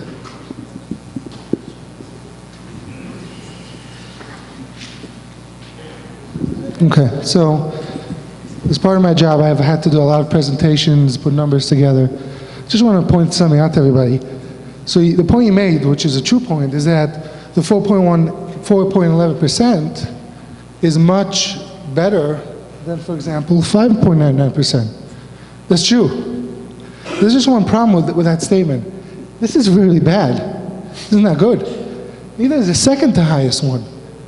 So to say, well, we're doing better than the other two is really not putting a true statement as to what that really signifies. And also, obviously, the last 2 years have been basically the 2% cap, so it's been a forced cap. So it's really, I know the point of this slide, and I can go through all the slides and make points about them, but we only have 5 minutes, and I want other people to have a chance to talk. So I'm going to make one point and one point only. Elections are very important because it gives us as Americans the opportunity to have the people who represent us. The vote is also very important because not only on people, but on agendas as well. To give us the opportunity to vote on the budget, especially this budget, 8% is, and I know this, I wanted to say one thing. I don't admire you. You guys are in a tough spot. I've been there, I know. It's really hard. If you cut teachers, that's a bad thing. That's not a good thing. Nobody wants that. Or in any part of education, it's bad. And if you cut the budget and you don't cut it enough, then other people are going to say, well, 5% is enough, 4%, it's too much, we can't afford it. And they're right too. So you are in a very, very bad spot. And I admire that you're still on the board taking all this on. But having said that, I want you to really think hard about one point, this one point only. Do we really not want to let the people of Highland Park vote on this? This is probably bigger than the actual 8.3%. Because you're taking the voice away after we've had it. It's not like there's never been a vote for it. There has. Correct? Last year there was a vote? No. I think... Not for the last 3 years. 3 years. But in the past there has been a vote. But this is something that was instituted under Governor Christie. What was it, in 2011, I believe? He gave districts statewide this option to either continue with an April election. And I agree with you. There is a point. There's an option. No. It was an offer to move your school board election from April, where the school board and the budget would be voted on, or to move them to November, and then the school board budget is no longer voted on. I think there's only a handful of districts across the state that still maintain their elections in April, where the school board and the budget is still voted on. The vast majority of districts, I believe over 600, no longer move it. But the reason I mention this is because I believe that once you move your budget or you move your school board vote to November, the budget is no longer voted on. It's not like year by year you can then decide, okay, this year we will put it to a vote, this year we won't. We've now made an agreement with the state that for, I think it's a period of 3 years, 4 years? 4 years, this is the way that our school board elections are going to go. So we can't just this year choose to put the budget up for a vote, but that will come up again in 2015, I guess. So in essence, you're saying, so it's clear for everyone, that you cannot put this up for a vote. Correct. And that by itself is a huge problem. So we're And back. this is a statewide. I'm just making the issue that it's a statewide issue, not an issue, Understood, but the decision we're if you making. put up 8.33% on a year that you could vote, that's something else. Because at the end, these people pay the taxes. They voted that 8.33% is okay. And you know what? It's their decision. It's our decision. Because it's our tax money. But you're doing it in a year where you yourself state, we don't have a vote. And that's a huge problem because, in your own words, it is a major, major tax increase, and we don't have a say. And that looks really bad. It looks bad for you as board members, and it makes us think, do we have a voice on this board? When they're choosing this year, the year we do not have a voice. But I would hope that you would look at the past 2 years where they also weren't voted on, they were held to the 2%. So I would hate for people to walk away. But wasn't that mandatory? Wasn't No, that no, by the nothing has governor? changed. Nothing has changed in the last 3 years. The 2% cap is still in effect, but what the superintendent... And there were waivers available. And there were waivers available. What the superintendent, there were slides that demonstrated that these waivers could have been taken in 2012, in 2013, in 2014, but they weren't taken because the board has specifically been trying to keep taxes down in every way possible, and it's just become unsustainable. Between massive cutbacks on state funding, we've been underfunded by the state in the last 4 years since Christie took office to the tune of over $5 million. So we've been forced to make massive cuts. And to your point, I understand the fact that you have difficult choices. Absolutely, and I Very appreciate difficult you choices. acknowledging that. There's no doubt. But, you know, as I said, you chose to be here. You chose to be here. This is your decision. Here you are. And elections, I think President Obama said, when asked about the healthcare law, he said, elections have consequences. Thank you.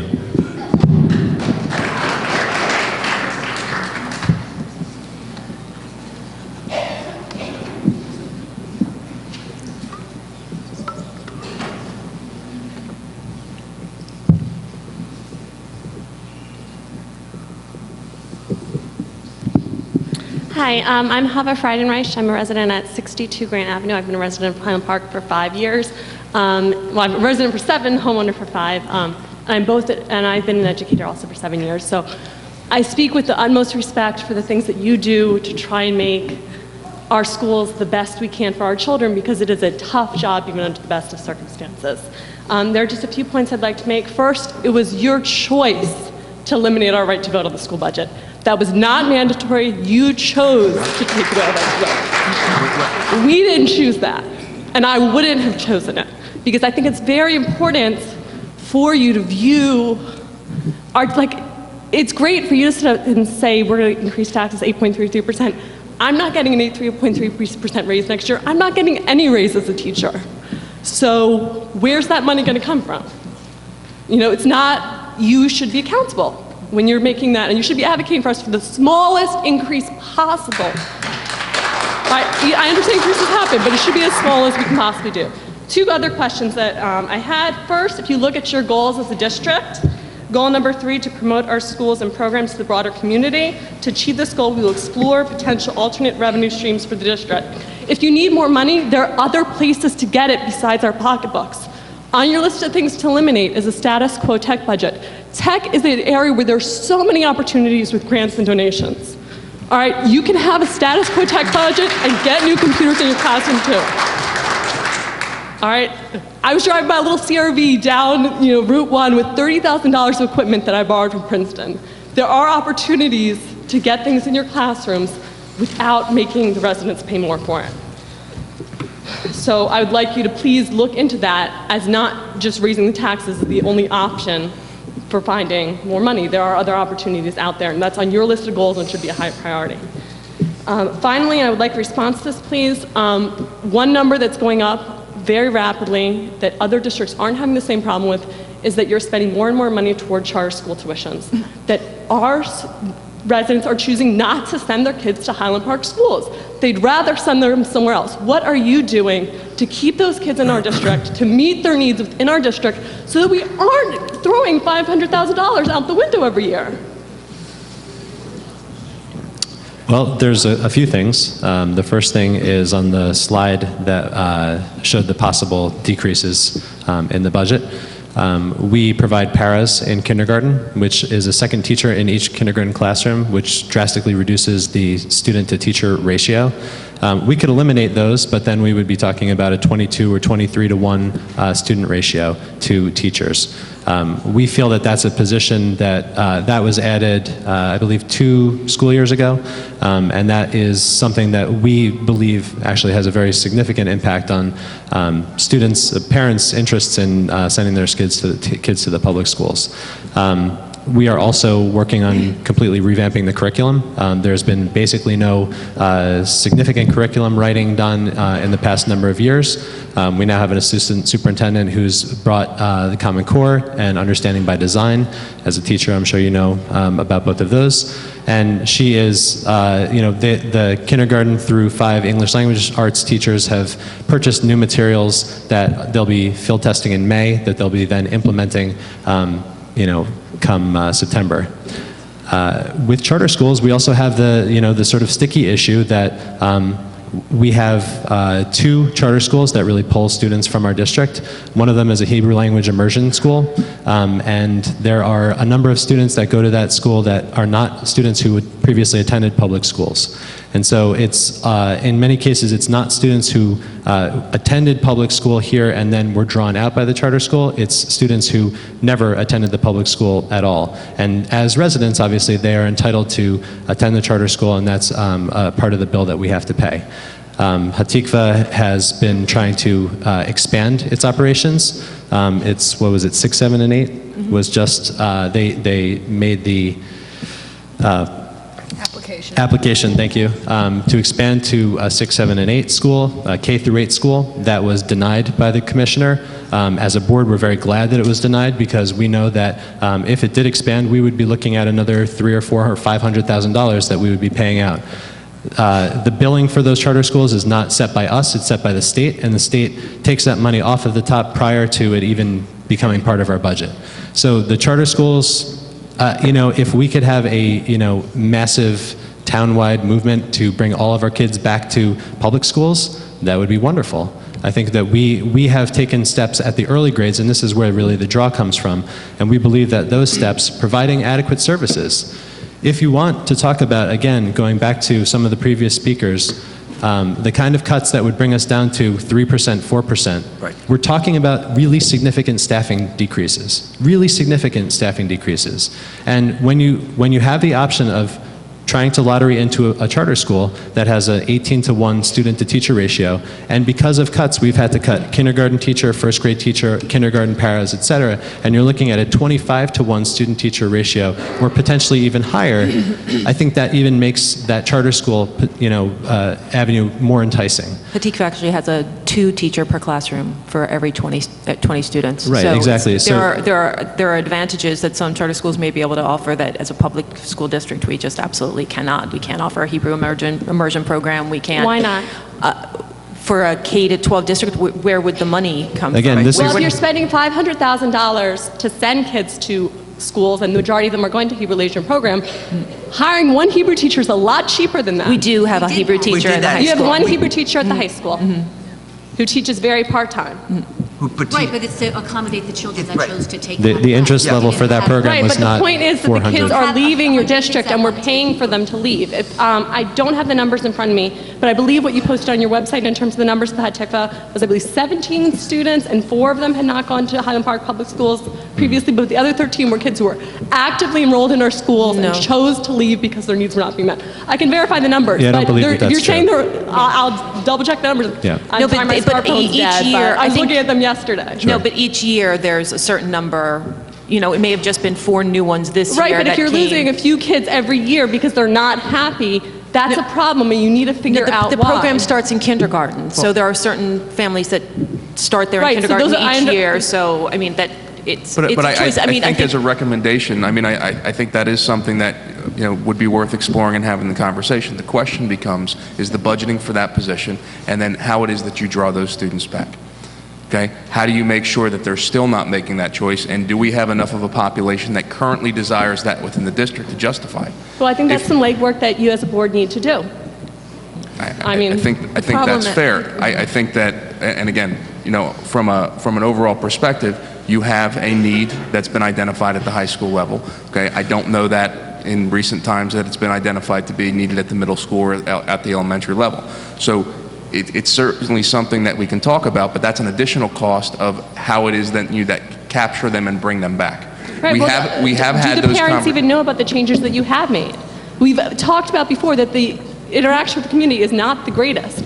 All right, I would have been at one of the first 3-4 meetings if I had heard about it. And I'm at the library every single week. There's plenty of opportunities to tell me that. I get 20 gazillion messages about a water advisory. I don't know why we can't get a single message about a school, Are you saying that you would want to send your... no, what I'm saying is that obviously the fact that so many people didn't hear about this meeting until a day or two before, it shows that there are communication issues. Absolutely. We'll work on that. I agree. And you should have had 2 children, 2 teachers per kindergarten classroom for years. I'm glad you've added that, but are you making the communications to the parents that you are making active changes to make us as competitive as possible? Because that's what charter schools are about. Yeah. Every person who chooses to send their kid to a charter school instead of Highland Park is saying Highland Park is not serving the needs of this community. Right. Thank you.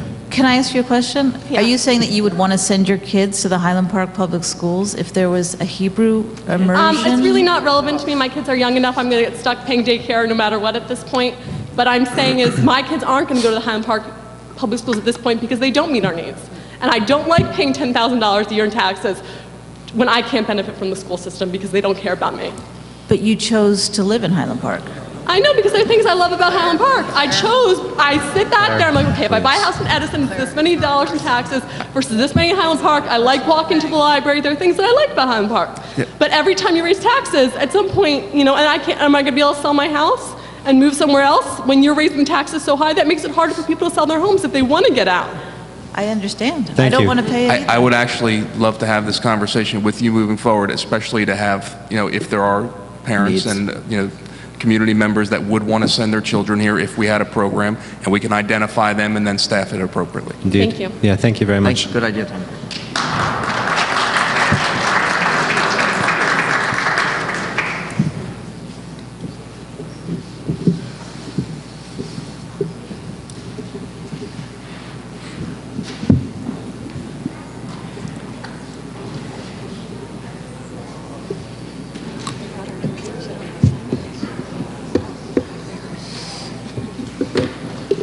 My name is Martin Greenblatt. I've been a resident of Highland Park since 1973. My taxes have gone from $2,500 a year to over $14,000 a year. I'm a senior citizen. Is the Board of Education attempting to push us out? You submitted to us this sheet. It says, excerpted from New Jersey Statute 18A, colon 12-24. A school board member shall abide by the following code of ethics for school board members. The fact that we found out about this through the grapevine is an indication that you people are trying to take advantage of the members of Highland Park, okay? You people should notify all of us when you plan to propose a budget and put it to a vote for all the members of Highland Park. And as Mr. Haller said, there are ways to increase the money coming into your budget, and that is by taxing the commercial properties, not allowing those people to get away with murder. Okay, why should we as homeowners be subjected to higher taxes when the residents of apartment buildings get away with it also? Thank you very much. Thank you.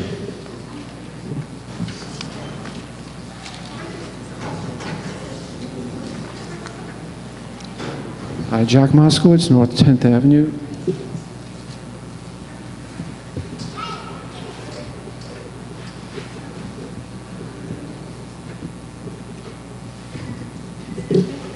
A few separate questions. First of all, is it real? Oh, I'm sorry. I'm not used to using a microphone. Is this okay now? Yes? And if you, sir, would please always speak into the microphone, because you tend not to. What is that? Not me. The gentleman with the striped shirt, you tend not to speak into the microphone. Sorry about that. Please do so. Sorry. Thank you. I didn't do any research before coming here, but a previous speaker spoke about a referendum. So is it legally impossible for the board to cede, C-E-D-E, its power of deciding to the people? Is it perfectly impossible to do so? I honestly don't know if there are any provisions for doing it once you move your school board election to November. I don't believe there is. Do you wish that we could vote? I'm sorry? Do you all wish that we could vote? My personal opinion, I'm one of 9 so there's people. nothing we could do? I don't know if anyone's done any... It's a question for Linda, our business administrator, who's not here at the moment, who was unable to attend the meeting tonight. There are certain budget schedules, whether you have an April election or a November one, and I don't think there is a way to do I heard it. that. But a previous speaker mentioned a referendum. I'm not familiar with the legalities of referendums, or referenda. Is it possible to have a referendum on this? Yes or no? Not at this point. Not at this point. What would have to happen is you would have to make drastic cuts, and that's only if you're exceeding the 2%. So these waivers are not actually part of that 2%, and that's why they are not capped. And so if you were just exceeding the 2%, if you didn't have the over 8% of waivers based on these different increases and you were going to exceed the 2%, then you would have to go to referendum, and that would be in November. Second of all, are you going to really seriously take into account what you heard people say here tonight? Yes. Thank you. Thank you, Jack.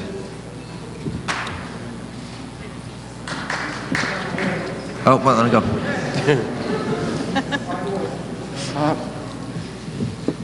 I kind of object to that term, communication issues. I think you should apologize to the first person. I think you should apologize, I know it's a strong word, to the first person who brought up the matter that this was not widely broadcast to the Highland Park community. As a matter of fact, I looked at the Highland Park Borough webpage, and you have to click on Board of Education. It's not even prominently displayed on the homepage. You know, I think you should not just say, oh yeah, we have communication issues. The board and the borough are separate. Do you understand that? Well, you should have taken vigorous efforts to make sure that this was... We have, at the present time, we have a task force. At the present time, we have a task force that is identifying, or that's working on communications and identifying specific needs to help remedy these situations in the future. Thank you.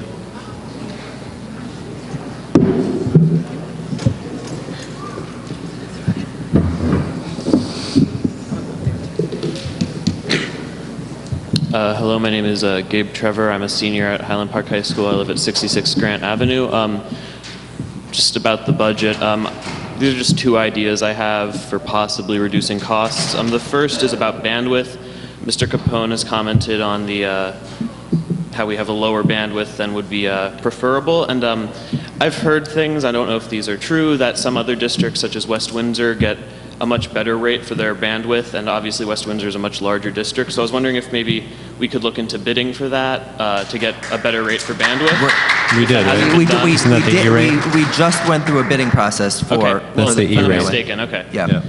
And then the second thing is regarding the central office. Now, Mr. Capone stated at the previous, at the last meeting that he was not interested in looking at central office reductions, and I was just thinking maybe instead of having like one person doing curriculum, and I know some students at the high school aren't even sure what some of the central office even does during the day.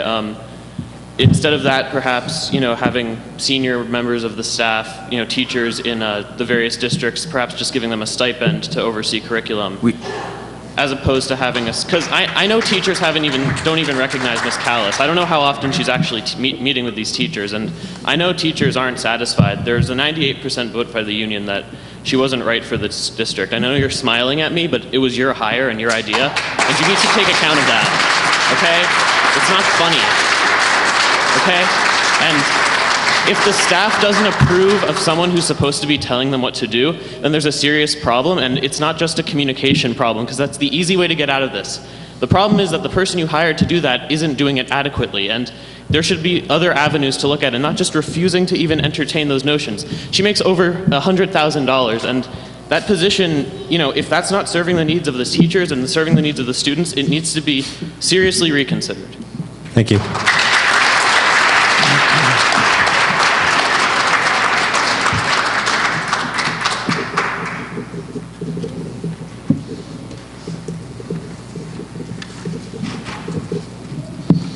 Hi, my name is Kate Yurga. I live at 137 Hill Street, and I'm pretty much going to follow up with what Gabe had to say. So teachers, paras, and the staff are the schools, right? They are essential to our students, and riffing the teachers should not be an option. However, we are very top-heavy. We haven't needed 2 assistant superintendents in the past, and I don't understand why we need them that many now.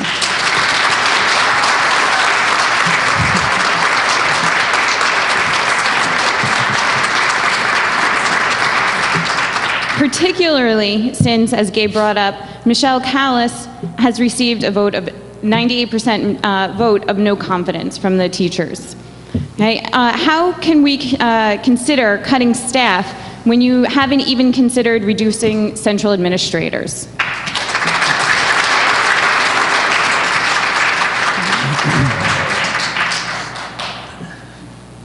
No? I mean, it's just not true. If you look back at the numbers that we've given you. Hold on. We reduced 3 administrators last year. We reduced a director of guidance. We eliminated a math science supervisor, and we eliminated a, what was the other one? We eliminated 2. There's 2 administrators out of there. And we folded in other jobs into those administrators. It would cost a substantial amount more money to eliminate 1 administrator and fill those job duties with other jobs. Have you considered having lead teachers or department chairs who can take over the responsibilities? Department chairs are, 2 department chairs is $250,000 or $220,000, let's say. So making a teacher with maybe reduced responsibilities become the department chair, and then giving them some responsibilities. I mean that happens in a number of districts. That in the past when we had they failed. We had leads and it didn't work. It didn't meet our needs. Things were tried. Your mic. Mix it off. Let's get into it. We've had supervisors. No, we've given what are they called? We gave the stipends. Lead teachers. Lead teachers. You know, we've tried a number of these things at a stipend position of $5,000 per. With reduced workload. I don't. No, with stipends. No, with stipends. Right, but reducing their work. They can't. How could they do their job without reducing their work? Well, so so this is something. We don't know what you've been considering because we don't really see it up on the board, and this is really the first opportunity besides, I guess, the meeting that you had the last time of really discussing what options we have. Also, someone else brought up a good idea, and I know this has been brought up in the past, about pursuing grants. Have you pursued grants, particularly for technology? Over the years, I know administrators and teachers have looked at a number of grants. Our issue with technology grants is our free and reduced lunch population does not qualify us for a vast majority of those of the substantial grants. There are tons of private. I know there are, but if you look at the requirements for a number of the private grants, and I would love for somebody to show me one that doesn't meet this requirement, but from the ones that I've looked at, I've sat with our Title I coordinators before. A lot of the requirements are a free and reduced lunch population of upwards of 70%, and we do not meet that requirement. Okay, and what about the technology? Do we really need to? I'm a teacher, and I love technology, and I use it in my classroom all the time, and I think it's great for teachers to have technology. But do we need to keep increasing it when we're at this point? When we don't need to. No, of course not. We don't need to. Okay. But to serve our students well, to attract good hires, right? Teachers who are coming out of grad school, right? Well, can we hold this off for a year? You want to push this down the road? We can push it down the road. We can do anything. We can push everything down the road if that's what we've been pushing what the public technology would like. budget down the road. The for technology the last 5 would just years. go down the road. We would lose a year. If we want to lose a year, that's fine. The idea, right, again, is that we have the opportunity now to serve the students during the 14-15 school year the best possible way that we possibly can, within some reason. I would prefer to hold off on technology rather than even consider. Okay. My daughter's in kindergarten class, and it is wonderful what her kindergarten teacher and the para is doing in the classroom, and I couldn't even imagine that having paras as a possibility, even a thought of getting rid of those, would be even on the list, because the work that they do is amazing. I mean, I would scratch off technology in a heartbeat before the teachers and the paras and the staff, because that is what makes up the school. So in my opinion, I would say, I mean, we've riffed too many staff members, in my opinion, already. And I mean, we really haven't even seen anything. I mean, we riffed 12 or 10 people already, and really haven't seen the benefits of that. And so, I mean, before I'm just fine. asking you, before you consider Thank you, riffing Kate. anyone else, I would rather, riff technology. Thanks, Kate. Thank you.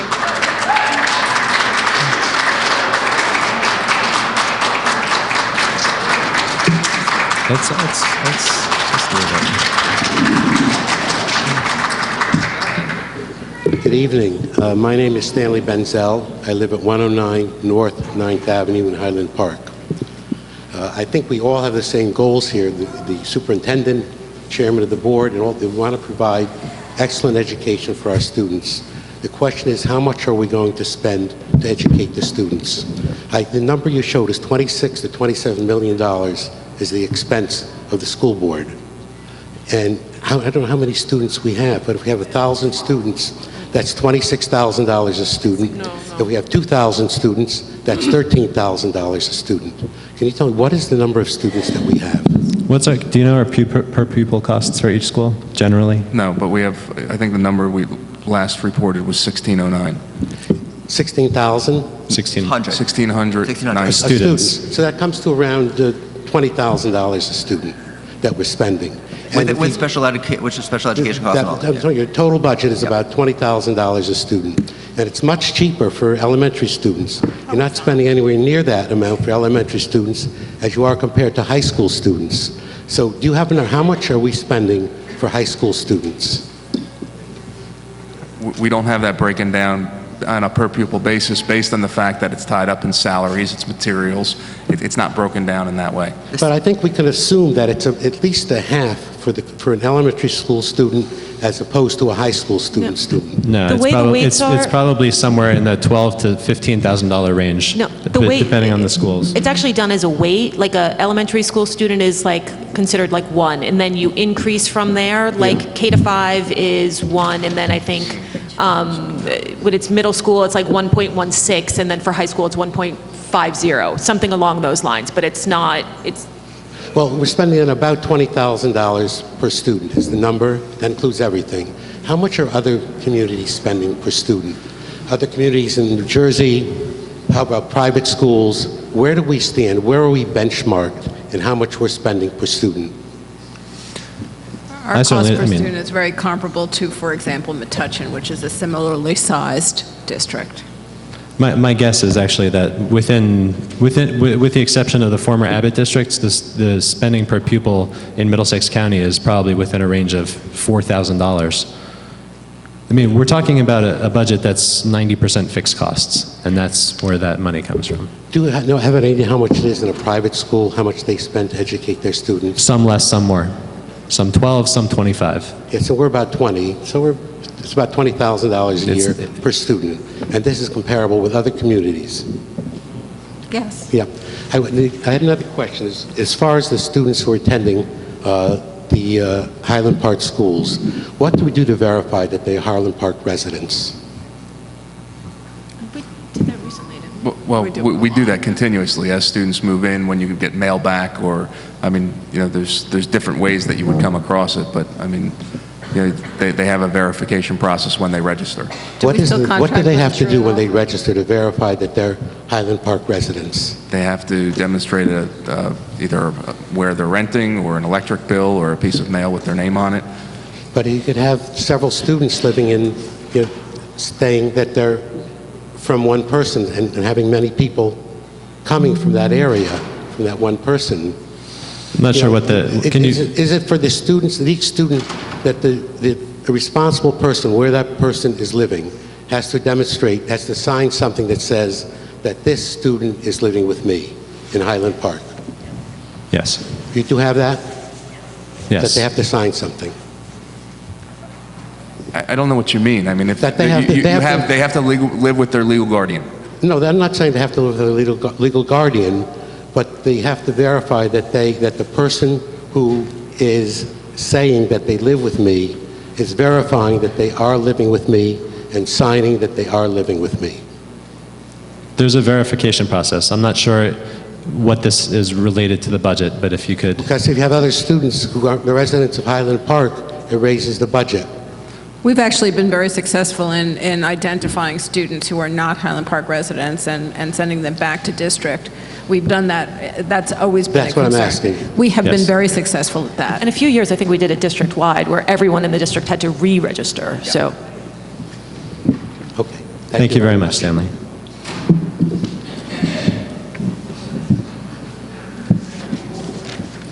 Do you mind? No.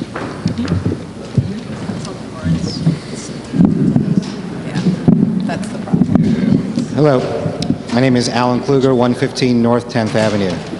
I've been a resident of Highland Park for over 20 years, and I don't think in those 20 years I've ever voted against a Board of Education budget. Thank you. And having said that, I have never sent my kids to the Highland Park Public Schools. I've sent my kids to private schools in Highland Park and in Edison. And one of the reasons I never voted against one of your budgets is because just as much as I wanted the best for my kids who went to private school, I respect the fact that public school parents certainly deserve the same and would want the most for their kids.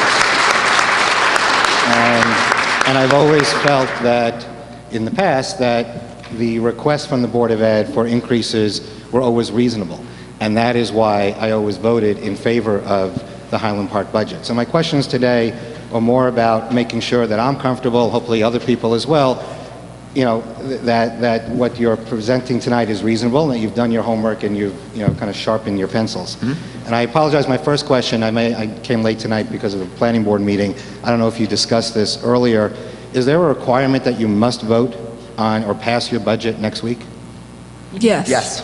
And the reason is there a state mandated requirement? It's a state calendar that's set. So what would happen if you had gone over the caps, or there wasn't, we didn't use the waivers of the caps, and there was a vote in November? Then it would have been okay to wait until November to vote, or I understand the difference. If we didn't pass the budget and you were talking about only raising it to 2%, then we would be cutting the other 5% out of the budget come Monday night. Okay. I want to follow up on the previous speaker who spoke about benchmarking.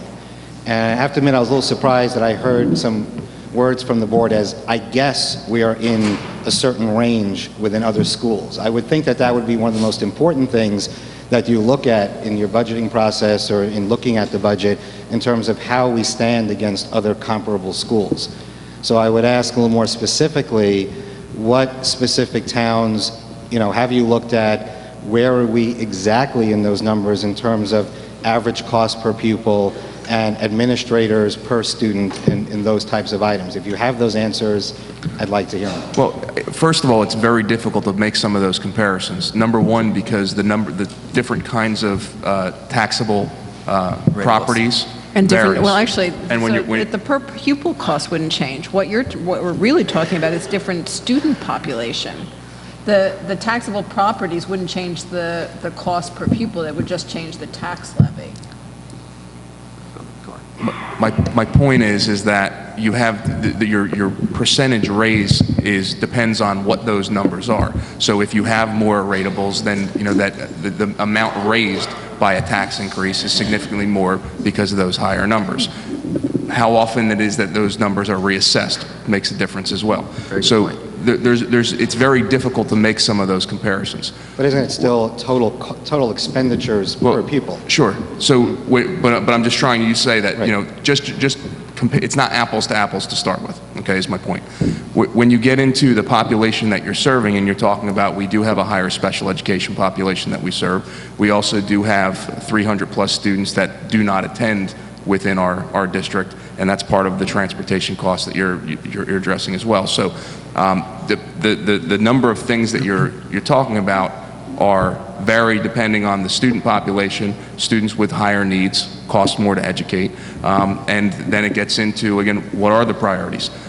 You have some districts that are okay with 25, 30 kids in a classroom. Okay, that's you know, it's a priority to have low class size here. It's a priority to have kindergarten pairs. It's a priority to have some of these additional. Full day kindergarten. Right, full-day kindergarten. Full-day kindergarten, yeah. Sure. I mean, so we have a number of things that have been priorities within this district that do not exist other places. And I think that in general, you're talking about, what is the quality that we're trying to provide. Again, I can't speak to the budgets of the past, and some people have said that they don't care about the history of it, but to me it is significant when we're looking at that fixed costs have raised more than 2% over the last 2 years, and you're talking about that the budget has been slashed. And that's why we started with the slides at the beginning that talked about the building budgets being cut. There have been cuts and there have been cuts to try and balance that to keep within the 2% that the board has decided, instead of raising that with the waivers, even though the waivers were available. And what I tried to demonstrate tonight is that those waivers and the cumulative effect of that, it could have been 3% last year or 4% last year, 4% the year before, and then 4% again this year. Okay, but because it was 2% and 2%, not having that cumulative effect within the budget, that's what's led us to this situation. So, the question was asked before, what do we expect moving forward? It's certainly not 8%. Okay, we believe that this is going to be one time to bring balance back to the budget so that we're able to stabilize this. We also have had some larger variations. Again, the loss of revenue is something else that's been driving this, of more than $600,000. So because we don't expect that in the future and we expect to have a more stable budget moving forward, we would anticipate that you're not going to see a spike like this in the future. Right, that goes back to your comment about looking at it on an average, or members of the board talked about averaging, and if you go 2, 2, and 8, right. So then you average that out.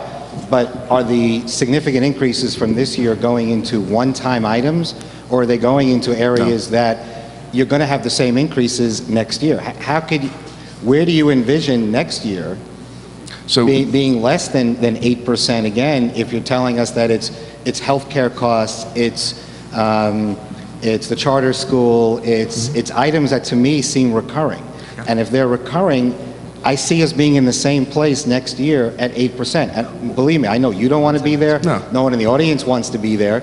But that's why I think you're hearing from people that tough decisions need to be made so that we're not here like this every year. But one of the things that I would say programmatically is that is where we're trying to invest. We know that we have students, and I'll use special education as one of the examples. We have parents and students that choose to go other places because we haven't offered those services internally. Now, is it less expensive for us to offer them? Sure. And with most of the parents that we've talked to, it's about the fact that they don't feel that their students are adequately served here. So someone had made that point before. So by providing that programming and allowing them to stay here and being able to provide them in town, locally with the additional services, and then you can build out those programs. So again, where we're talking about having language immersion, okay, if that's something that there's an interest in within the town that would keep students here, it's certainly something that we want to explore. This is just another example where, again, programmatically, we have to make sure that it's efficiently staffed and that we have the ability to be able to sustain that over time. And the belief is, my belief is, and I know that the board is as well, is that by doing that and strengthening those programs, then parents would want to bring their children back here. Because most of them, at least the ones I've talked to, don't want to put their child on a bus, which is increased transportation costs, to go to some place that's costing them 6 figures if we were better able to educate them here. And also, I think it's also important that this board, that we eventually start to continue to look at revenues in terms of everything from, a great program that was brought to us by a community member that would have to bring students from other countries to our district at a revenue generator for our district. Advertising, making a full time pre-K program where half the time is free and half the time is paid for. We have to look at revenues as the district as well. Right. And I think these are all great ideas, and I think you're all on the right track. But I think what you're hearing tonight in different ways is that you can't look at us as the piggy bank and continue to say, this is just going to continue. You need to meet in the middle somewhere, yes, where you're working on your end to reduce certain line items and find additional revenue sources, and then we'd be happy on our side meeting you in that middle and saying, yes, we would be okay with reasonable increases. Right. And the reason why everyone is so excited tonight is because we've gone from 2 to 8. Can you just put up one of the slides, any of the slides that had the 14 and 15 numbers that were up there? This is not What this one. 14, 15 numbers? Any of the ones that had... The total budget? Yeah, the budget numbers showed fiscal year 14, 15, Yep. and the increase. You're doing your budget based on, and showing the increase based on 14's budget. Do you know where you are for 14's budget? Or do you know where you ended up in 13? Yes. And do you know how you did against 13's budget? What was your surplus, if any? That's how the business administrator creates these numbers, is based on the I understand that, increase. but it's not being presented tonight. What you're doing is, you're saying, we need X amount of dollars based on the increase based on what 14's budget was. How do you know whether you didn't spend all of 14's budget? Do you know that? And I guess that goes to the question of my question about timing, of is this really the best time to be doing budgets? But maybe that's just the way That's a state question. that state's mandated, Yeah. in that you are budgeting based on incomplete information, based on what you think or where you think 14 is going to end up, which you don't really know, and making assumptions. Like if 14 and if your expenses ended up being significantly lower. If you don't mind, I'm sorry to interrupt. Members of the audience, we're just having a little bit of a hard time hearing the speakers. If you could just keep your conversations to a low volume, that would be great. Thank you.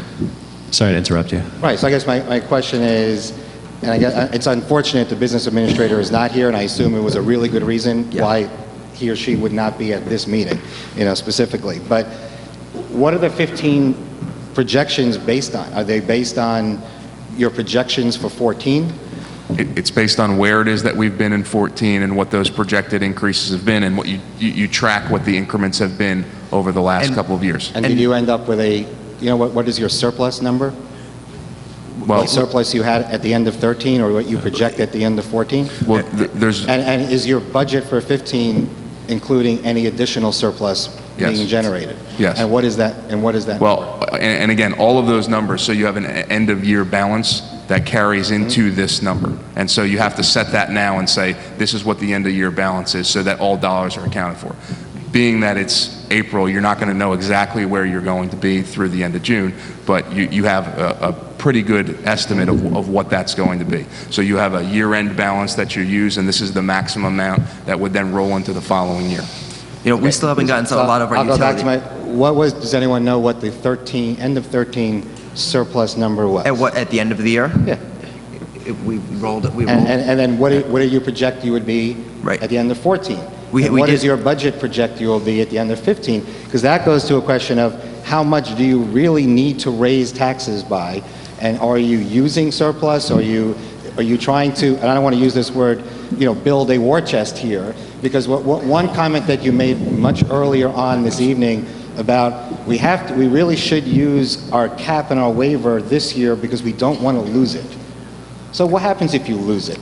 So if you lose it, maybe our taxes wouldn't go up, wouldn't go up as much. No. You led me to believe for a minute that you're using the cap and the waiver because you don't want to lose it, not as much that you actually need it. So you can prove that to me by showing where you are surplus-wise and where this all ends up. Can I just want to, the surplus question, I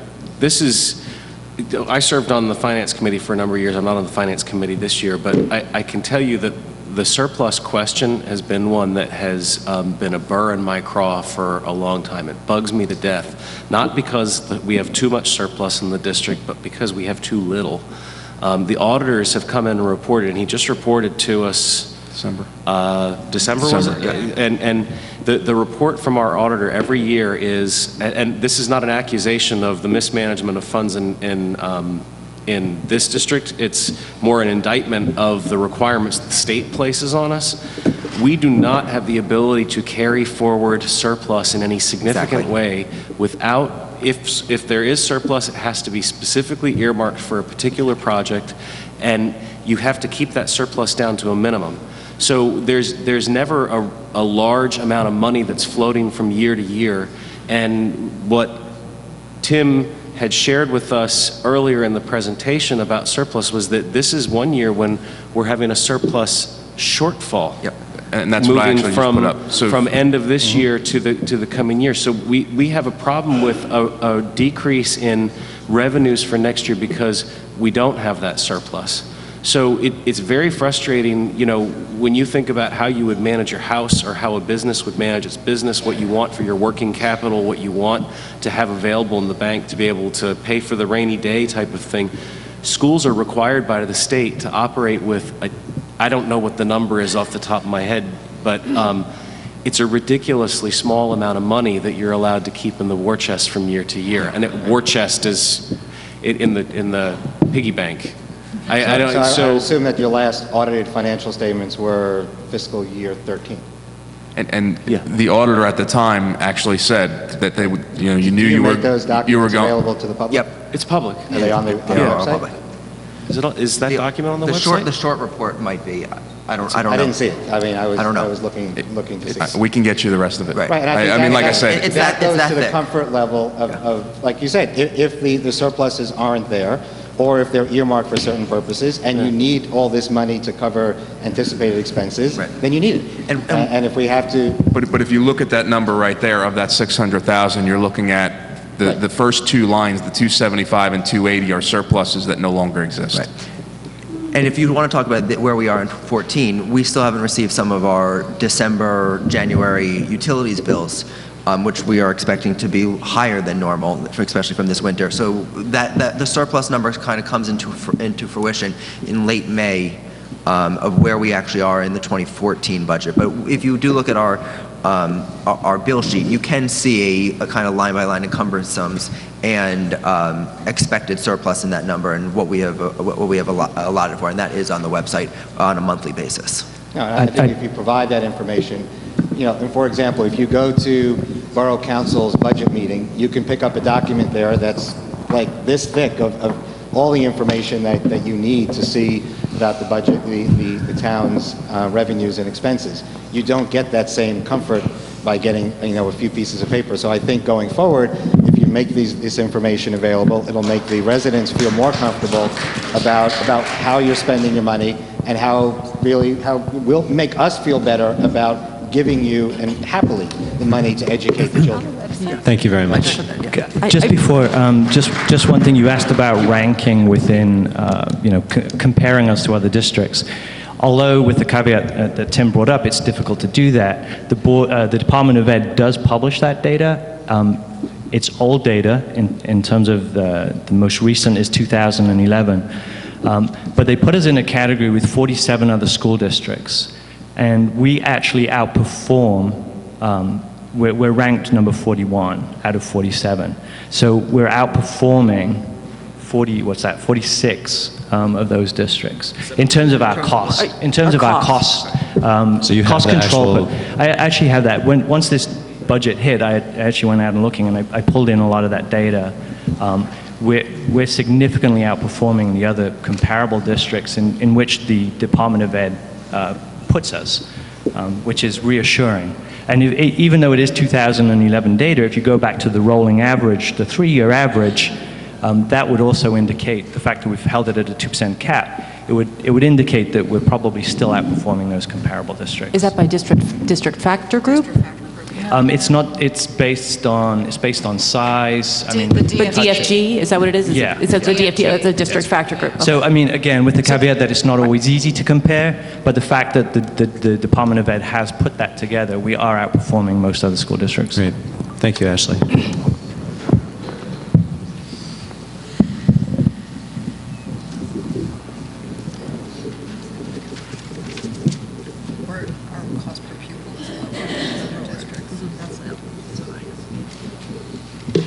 Hi, you know my name, Janie Major. I live at 232 South Adelaide.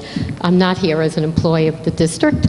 I'm here because I had a daughter who went through the middle school when there was a supervisor there.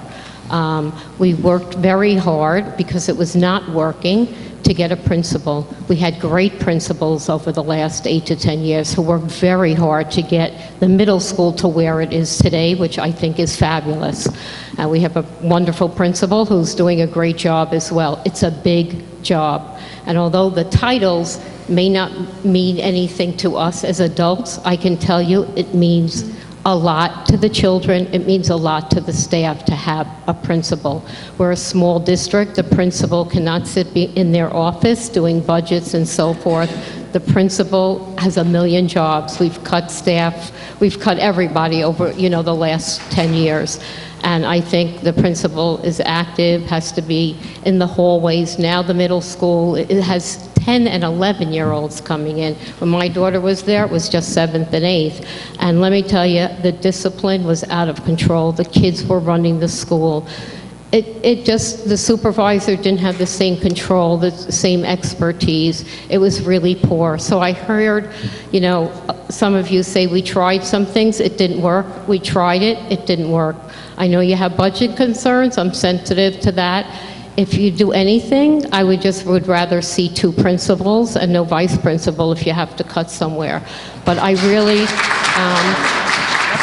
really would hate to see all the hard work that Mr. Laster and people before him go down and us go backwards rather than forwards. Thank you. Thank you, Janie.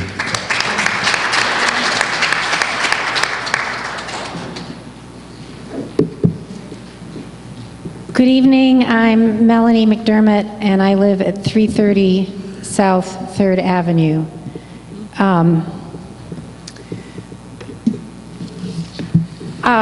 I'd like to start by commending the board, as usual, and my fellow citizens of Highland Park for your concern about this community, our schools, and for the clear indication of budget expertise that's out there in our community. And I think it's obvious that we need more time, and I am given to understand that there is a process for requesting some sort of extension until May 14th, that we do not have to have our budget in.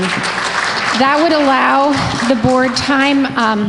Perhaps you've already done this, but it's not my impression to do this zero-based budgeting where you start from scratch, where you don't just have a small list of cuts you're considering, but you build that's what you did a few years ago, under Franny, build the budget from the bottom up, to publish a line-by-line budget that's this thick that people in the community can look through. Because I think that would do a lot to build confidence. I don't see a downside, and I think this is far too important to be rushed in that way.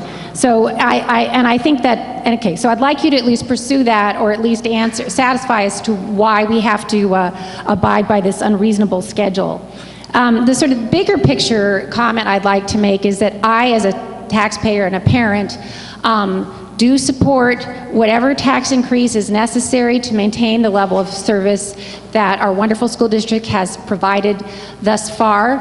I feel the pain of my fellow citizens, so I urge the board in its political capacity to work through, the New Jersey Board of Education, whatever, that statewide body. I urge all of my fellow citizens to take this to the level that it belongs at, which is a political level, to go to our state legislators, to go to our governor and say, our public schools are being squeezed, you need to do full funding under the court-mandated amount that is due to our district, number one, and you have to stop this regressive property tax-based system for funding our schools, because we should not have to choose between our seniors being forced out of their homes and more foreclosures and having the low-income kids and new immigrant kids that are the future poor of our country if we don't educate them. That's a false choice. And I know we're all together with this, but what I want to say is we are not powerless. Even the board is not powerless. You can use your political voice, and we can use our political voice to push for this, because I think it is completely clear that our schools have been squeezed. They've been squeezed. The 2% cap is abundantly not sustainable. Another reason why I support the tax increase is because we don't have a plan for next year and next year and next year. This is, I think, an unfortunate sort of mechanism to get the tax increase that our schools need to provide this sort of court-mandated level of free and equal education that our citizens need. But whatever we need to do it, we've got to do it. And we're not going to get choice in coming years. We're going to be squeezed again, back to a 2% cap. So if we get the 8.3 or whatever it is we finally decide, that's locked in. That's a hardship for every member in this community, but I think it's probably called for. That's that's where I'm coming from. Then to get to the specifics of the budget, I'm going to add my voice to those voices that have called for the elimination of the central administration new positions this year. And I think the relevant comparison is not, did we net increase the central office administration or not? Did we move positions around? Let's just not talk about that today. Let's talk about the choice, which is what Janie brought up. We could invest our money in two principals for the middle school and the high school, who are the people who are close to the teachers, who are close to the students, who are in the buildings every day. One of the problems is, or one of the new challenges is all this onerous reporting, all the increased teacher observations, all the evaluations that have to be done. I think principals will do a better job than a central administration officer. It's a shared responsibility. Absolutely, but I'm just saying we can't have it all, right? We can't have it all. And one thing I question is, from board meeting to board meeting to tonight, I didn't see any new options up here.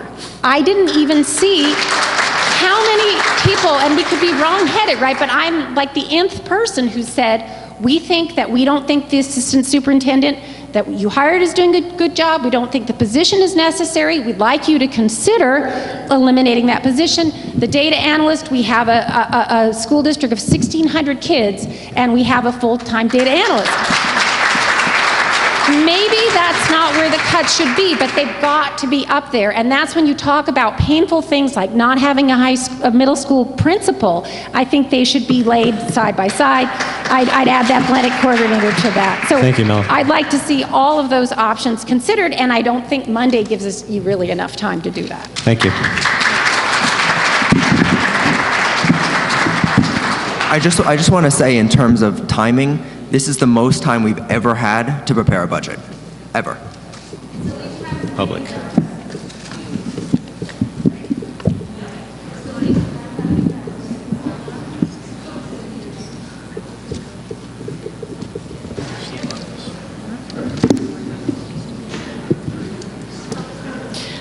Good evening. I'm Ellen Leibowitz. I lived on Grant Avenue. First of all, thanks for being on the Board of Education. I really appreciate that you do that. Just want to make a comment about, a few people mentioned the issue about whether we have an opportunity to vote on the school budget or not, and we used to, and now we don't. Historically, board elections are very, very poorly attended. I don't know what the percentage is. I know that it's very low. But that's an opportunity to vote for the Board of Education representatives that you have gotten to know and who you feel will represent you and make the best decisions for the school district, for our community. So I just wanted to encourage everybody, the next time we have an opportunity to vote for our Board of Education members, to get to know them, to get to know the candidates, go to the teas and the different meetings, and then vote. And then, you know, hopefully they will represent us in the way that we intended. So that's an option that we have. The second thing I want to talk about is, you know, this whole issue of communication. And people have talked about that also tonight. And as a parent, and we're all parents, I think everybody in this room is a parent. As a parent, we know that the more information we have about where our kids are and what they're doing and who they're with and what they're learning and so on and so forth, the more information we have, the less anxiety we have. And the same is true with this kind of thing. The more information we have, the less anxiety we have. So if you will, I'd like to suggest that you guys imagine that you're the teenagers and we're the parents, and we're really scared and anxious about what you're doing. So the more information you can give us, the less anxious we will be, And the more likely it is with this information that you'll have some buy-in and support about what you're doing. And I just want to give you a couple of examples about that real quick. One is that, I was right there with everybody who was, really concerned about the hires, the central office hires. And as I got more information, the less anxiety I had about it. I didn't get information really until maybe 2 board meetings ago, however. There seems to be some reluctance on the part of the administration and the board. That's not fair. I don't know if it's reluctance, but for some reason the communication isn't flowing, I think, as well as it can be. But, once I started seeing the numbers and, kind of seeing what people are doing and learning more about it, the anxiety goes down. So please, please, please, give us as much information as you can. And I don't quite understand what the reluctance is or the hesitation is. I would think you would jump at the opportunity. If you think you're making a great decision, advertise it. Tell us why you think it's a good decision. And then we won't, be so anxious about it. It's like, what? 2 assistant superintendents? What are you thinking? Well, now that we have more information, the jury is still out. We don't know yet if this is a good thing. We don't. But at least we know more about why the decision was made. And that's making me feel a little better. That was the hope for tonight. Sorry. Well, just the point is just, please keep the information flowing. And just some, I guess, logistical suggestions about how you can do that.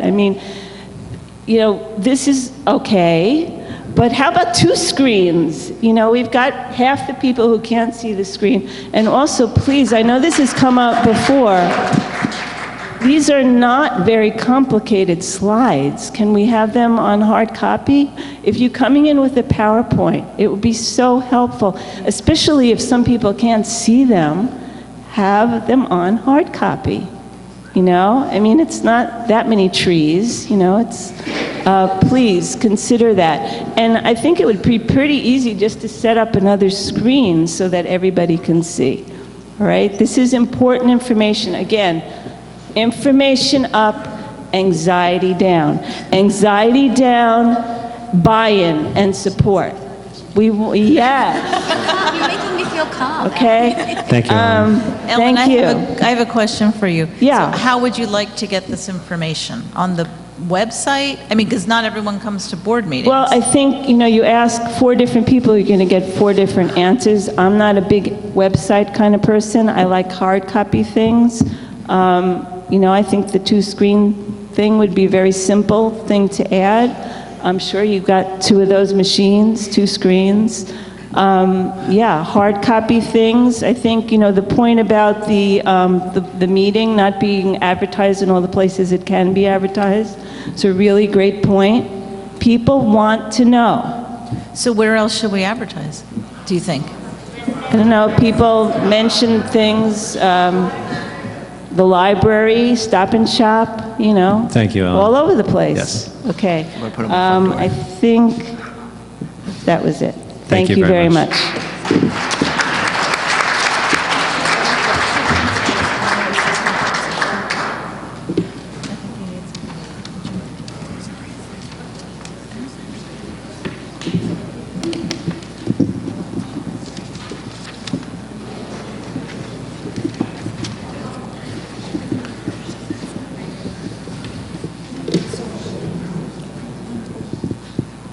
Good evening.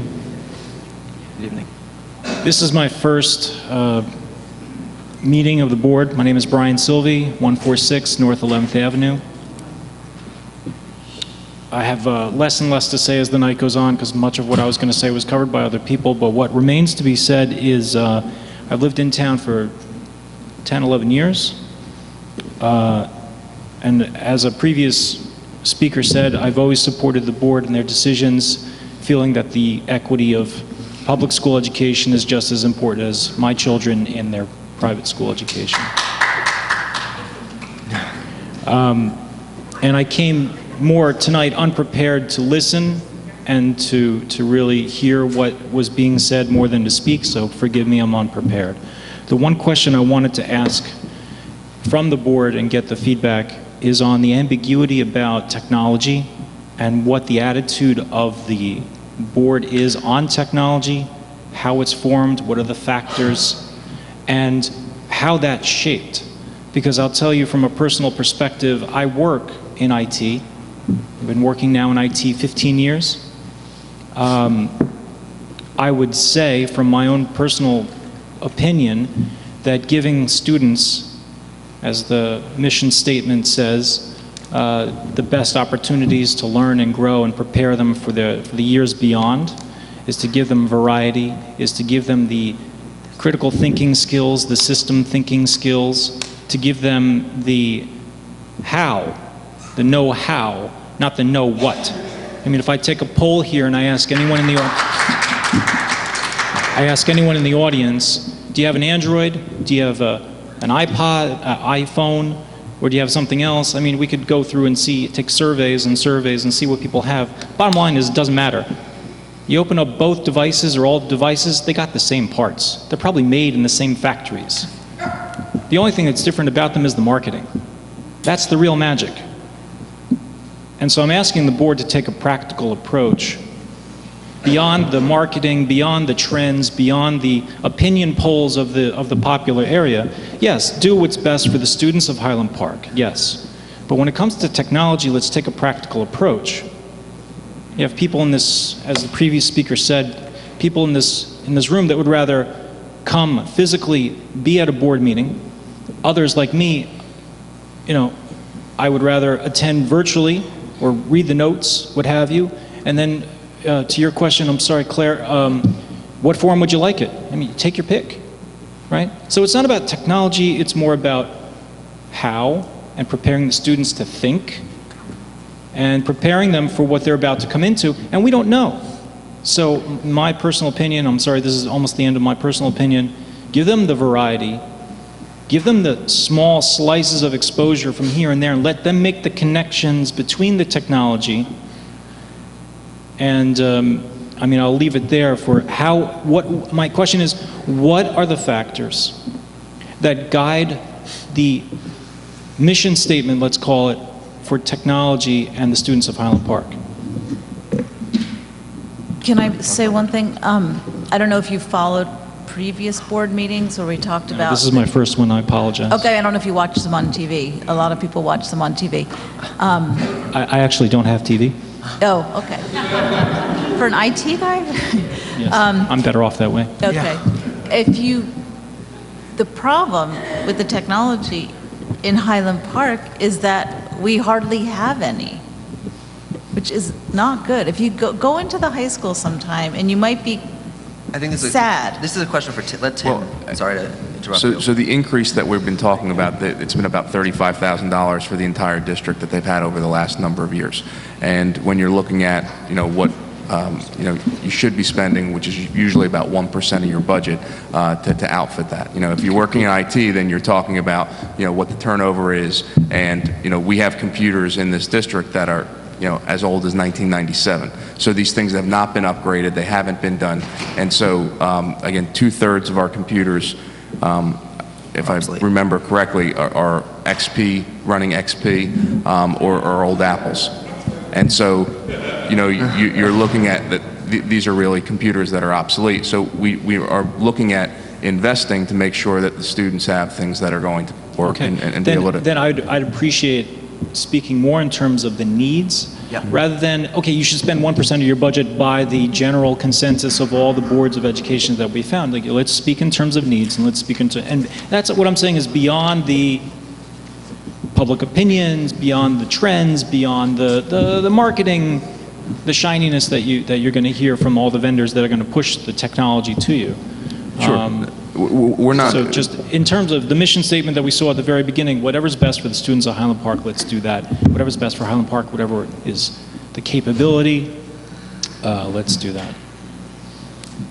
So, I mean, just what are the, sorry, go ahead, Claire. What I wanted to say is if you go into the high school, you won't see a lot of technology. There is so little technology in our schools, in the high school, in the middle school. Teachers don't even have their own computers a lot of times. Well, I would say, usually sorry. 1 second. Yep, no problem. I would just answer that by saying, I would much rather see the technology budget invested in the teachers rather than the technology itself. So, in terms of where we're going and the actual, I'm sorry, can you repeat that one more time? In terms of where we're going, our superintendent, in I believe 2 or 3 meetings ago, have laid out a 3 and a 5-year trajectory of what our mission statement is for technology and how we want it to be used and what are kind of devices we on. That is actually on the website. I know you wouldn't, this is your first meeting, but take a look at that and, as an IT guy, I'd be interested to hear your feedback on, where that goes from there. Because I just got to tell you from a professional point of view, what I do every day is I work for Express Scripts as a business analyst. So if you're not familiar with that, when you go down to CVS or whatever the pharmacy is, you swipe your card, you pick up your medication. It checks 13 different systems to figure out what the medication is, who your doctor is, if he's allowed to give you that medication, if you're getting multi-source brand or generic, if you take anything that contraindicates with that. Okay, it goes on and on and on. And then finally, the last thing it figures out is how much you pay versus copay versus he pays copay versus she pays copay versus he pays copay. And can I just tell you that this is all done with technology that's 35 years old? It's big data. They process and just one last detail, from a service level agreement standpoint, when you swipe that card, you must get a response in less than 2 seconds. They process 1 out of every 3 pharmacy claims in America. All done with technology that's 35 years old. Thank you, Brian. Thank you.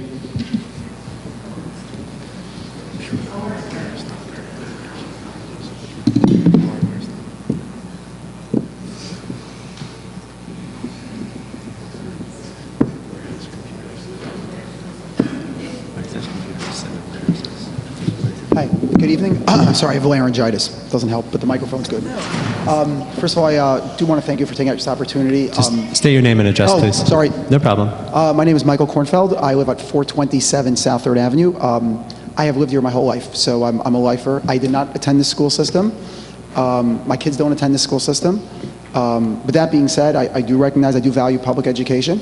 And I could tell you, growing up, the reputation that Highland Park had was, and I'm talking about, I could say in the mid-'80s, Highland Park had the best school system. You paid for it, the taxes were high, but it had the best school system, which I understand today maybe is not the case. But anyway, I don't want to really touch on that, but as far as communication, that really upsets a lot of people, because it's crazy when you have to find out at the last minute that there's a meeting, and I mean, it was all like through word of mouth. The borough in this town does an amazing job communicating with the people. They do a fabulous job. When the power's out, when there are electrical problems, there's sewer problems, water problems, this town communicates probably better than any other town. My friends in Edison tell me Edison doesn't communicate at all when they have water and electrical problems. There's no reason that there can't be some type of combined shared services in terms of information. Also, once we're talking about combined shared services, this board should look into shared services with the borough as far as healthcare concerns. I know there were concerns years ago. The borough needed, if I'm not stating this wrong, needed certain vehicles. The Board of Education needed certain vehicles, and they never were able to get together. All that is money. There was like, I think it was like $100,000 in vehicles that could have been shared. I don't know the details. I thought we got together on that one. My understanding was, again, I'm telling you off the front, don't go by what I'm saying. I'm not, yeah. Don't go by what I'm saying, because I don't know, but you have to look into these items, because here's the thing, 8.3% is not sustainable.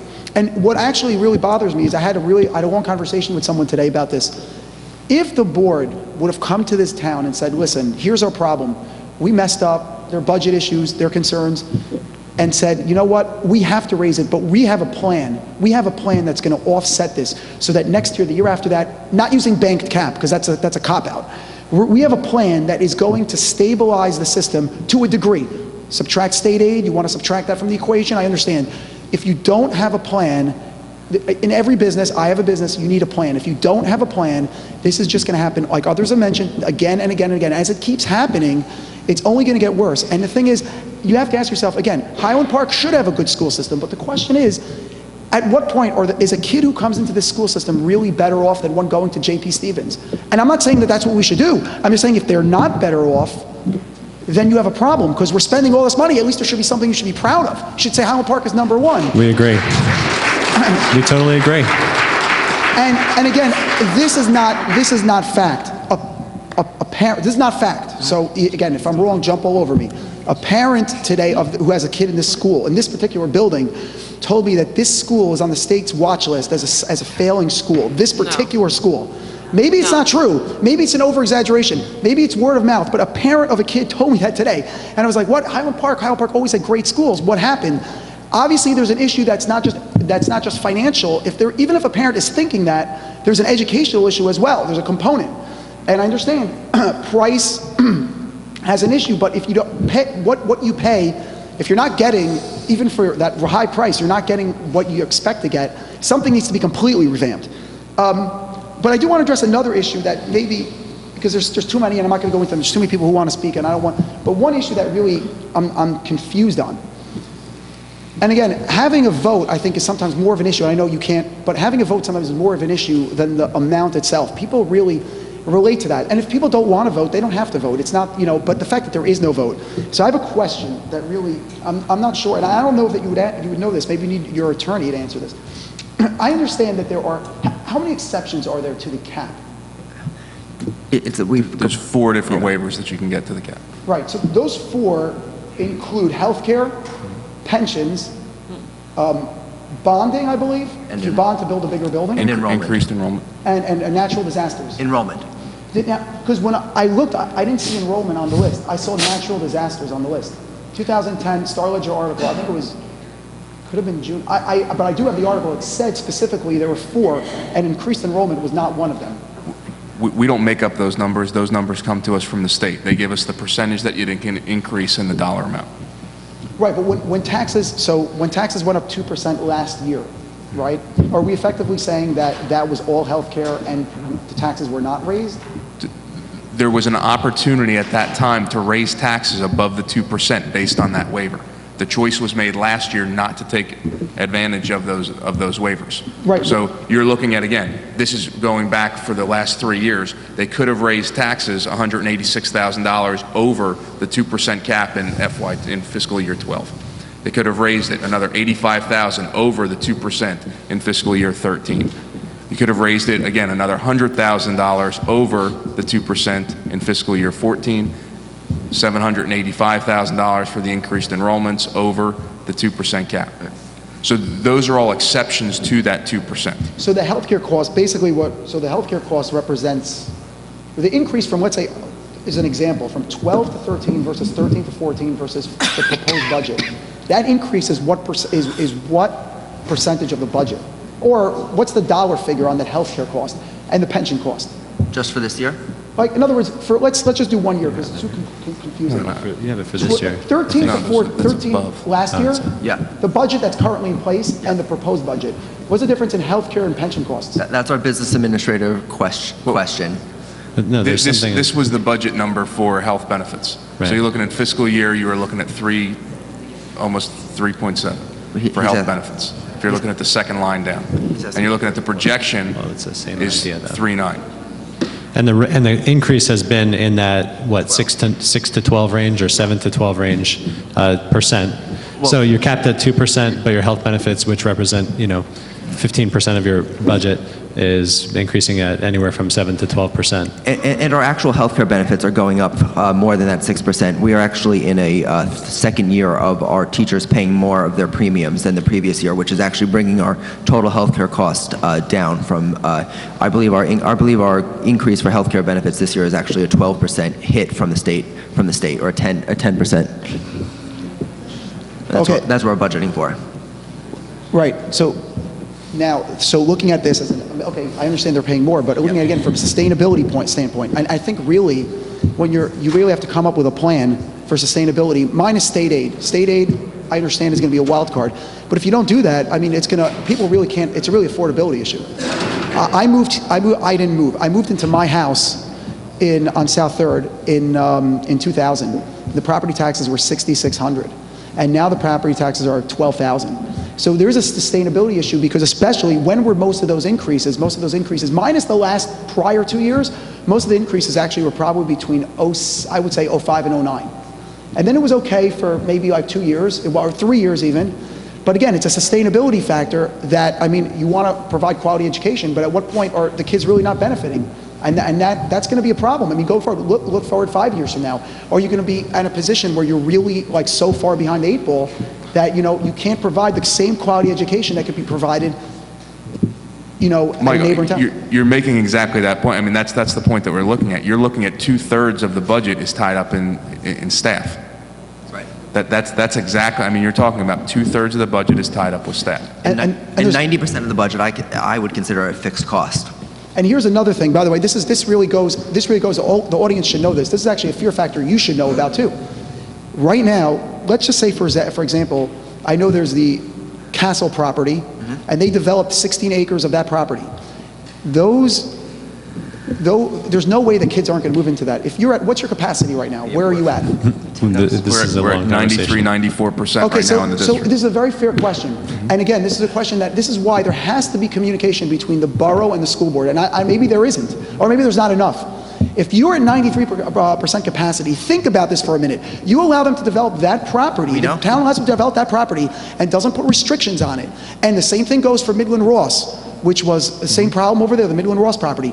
And the other property in Cleveland Avenue, if you allow them to develop those properties and you bring in, it doesn't matter, you could bring in, 1,600 kids. They're aware. Right. We've had this conversation. 1,600 kids and 93% capacity, how many more can you take? This is a serious concern of ours, and we've talked about it at the board level before. You hit it, and with the borough, you hit it right on the head. 95% of this town is 95% developed. Again, this is not an issue that I'm directing towards you, but this is really the future. I live here. This is my future I'm concerned about. I live 95% developed. The town failed in 2008 to have an affordable housing plan in place when the county approached the town and told the town that they need to have a plan in place. They failed to do it, and because of that, there was a builder's remedy lawsuit on the Midland Ross property, and because of that lawsuit, all these properties are now going to be developed because they're good guys, the developers, and they're going to now bring in all this affordable housing. It's going to destroy this district. We've been having this conversation for about 6 months that with the increases we've seen within the last 2 years, if that continues within the next 2 to 3 years, we're going to be over capacity. And that's not even taking into consideration the additional developments. And one thing to another point that somebody made earlier, and then I'll let you go. Another point, very important, is, again, sustainability is really the issue, but there's another point.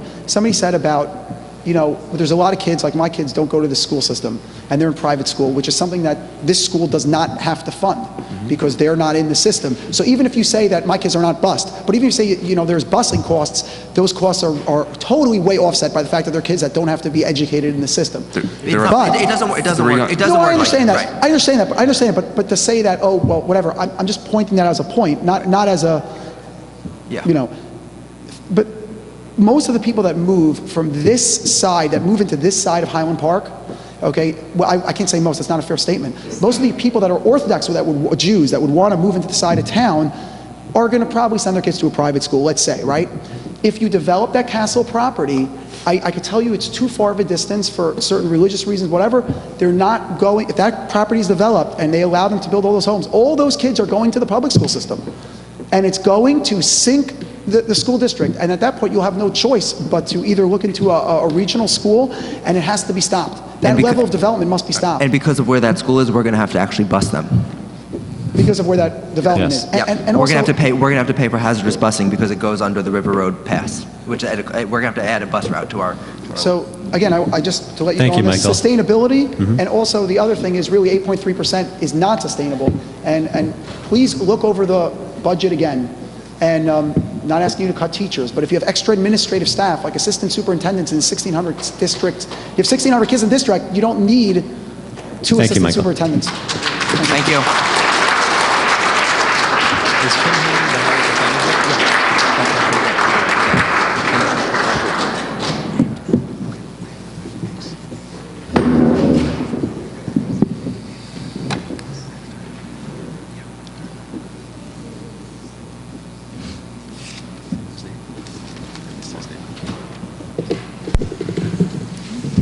Hi, Beth Stuckey, 19 Grant Avenue. So I have a couple of different ways of looking at this tonight. The increase, of course, doesn't fit in my budget any more than it fits in anybody else's. And I would like to think that this board and our superintendent are doing everything they can to find other ways of funding. But that's not really the angle I want to take it from tonight. I'm just going to leave the increase to the increase and to all the other people who have addressed it. What I would like to talk about is the cuts as they pertain to the budget and what has to go. And obviously, you know, there's always going to be people that are not happy. You can't please everybody all the time. We all know that. And it's obvious that not only Highland Park, but everywhere, school districts are strapped. And I think I said once before, I'm a consultant for 30 years now, and I see everywhere I go how it affects schools. Here's my real concern for this, for Highland Park. My concern is that since Mr. Capone has come on, and since November when we lost or we gave up 10 positions, my concern is that the way we're using our budget cuts, the way we're managing is through direct service to the kids. And that the administration and the administrative offices, for whatever reasons, I know there's accountability, I know there's testing, I know there's technology, I know there's all of that stuff. We all know there's all of that stuff. I have a budget at home too. I know what I would pick over other things. We all know how we decide where to spend our money. And where I feel Highland Park Board of Ed is going really wrong, and our leadership is going really wrong, is that we gained administrative staff that I think could have been done differently. We have gotten 10 people, a lot of them, well, we had English teachers, we had our SAC counselor, we've talked about this before, we've had our guidance counselor moved without, unceremoniously moved from the high school to the middle school. We had, I think I said the reading teachers. Now we're talking about a principal being gone from the middle school. I just don't understand why all the cuts that are being considered are the things that are the most important for the kids. And to me, all of those things are the most important things for the kids. So as much as teachers need books and kids need books and everybody needs computers, I guarantee you that as much as all those things are important, and kids might come out and say, boy, we had a lousy computer system where I went to school, as they go off to great schools or hopefully good jobs that we've prepared them for, that what they're really going to talk about is the best social studies teacher they had, the best guidance counselor they had that helped them get where they were going to go, the best SAC person who saw them through a terrible time or just a difficult time, that the reading teachers that they had at Bartle School were the ones that got them over the hump to be successful in wherever it is that they end up. And the principal thing is a big deal because I've had kids go through. I'm on my 4th child. She's a junior in high school right now. Janie Mazur said it, other people have said it, when this middle school got merged with the high school, I was really involved with that, as I had 2 children involved in that at the time. I did not like the idea. I don't see it at most districts I go to. And the only way that we got it through was to reaffirm over and over and over again that those middle school kids' needs were going to be met as middle school kids to the extent that they got their own gym, they got their own cafeteria. I'm not really sure what went wrong with that, but they got their own, that continuous improvements got made. Without a middle school principal to attend to the middle school needs with all that education that comes with being a principal, not a supervisor, not an accounting person or whatever it is that you need, dedicated or not, which I was not under the impression it was. That's not how it sounded to me, but if Anne's saying it's going to be a dedicated person, that's great. It should still be a principal. It should still be a principal. A principal is a person who you know is in charge, who you go to and you answer to. You might not like that principal, but that principal is the one you go to. A supervisor is a little bit different. A supervisor, maybe you have to go above that supervisor. A principal is who the kids respond to. A guidance counselor is who the kids respond to. The people that they see every day, a principal who stands and greets them, and we've had that before. principals who do those things to make everybody feel welcome, the parents as well as the students, but mostly the students. So I would like to see the Highland Park Board of Education look at the cuts that they have to make and really decide where those monies have to go and keep thinking about the kids. Not the things that they have to have, but the kids themselves and who is talking to them and who is paying attention to them. That's that. As far as our increase, I just want to get back to that for 1 minute.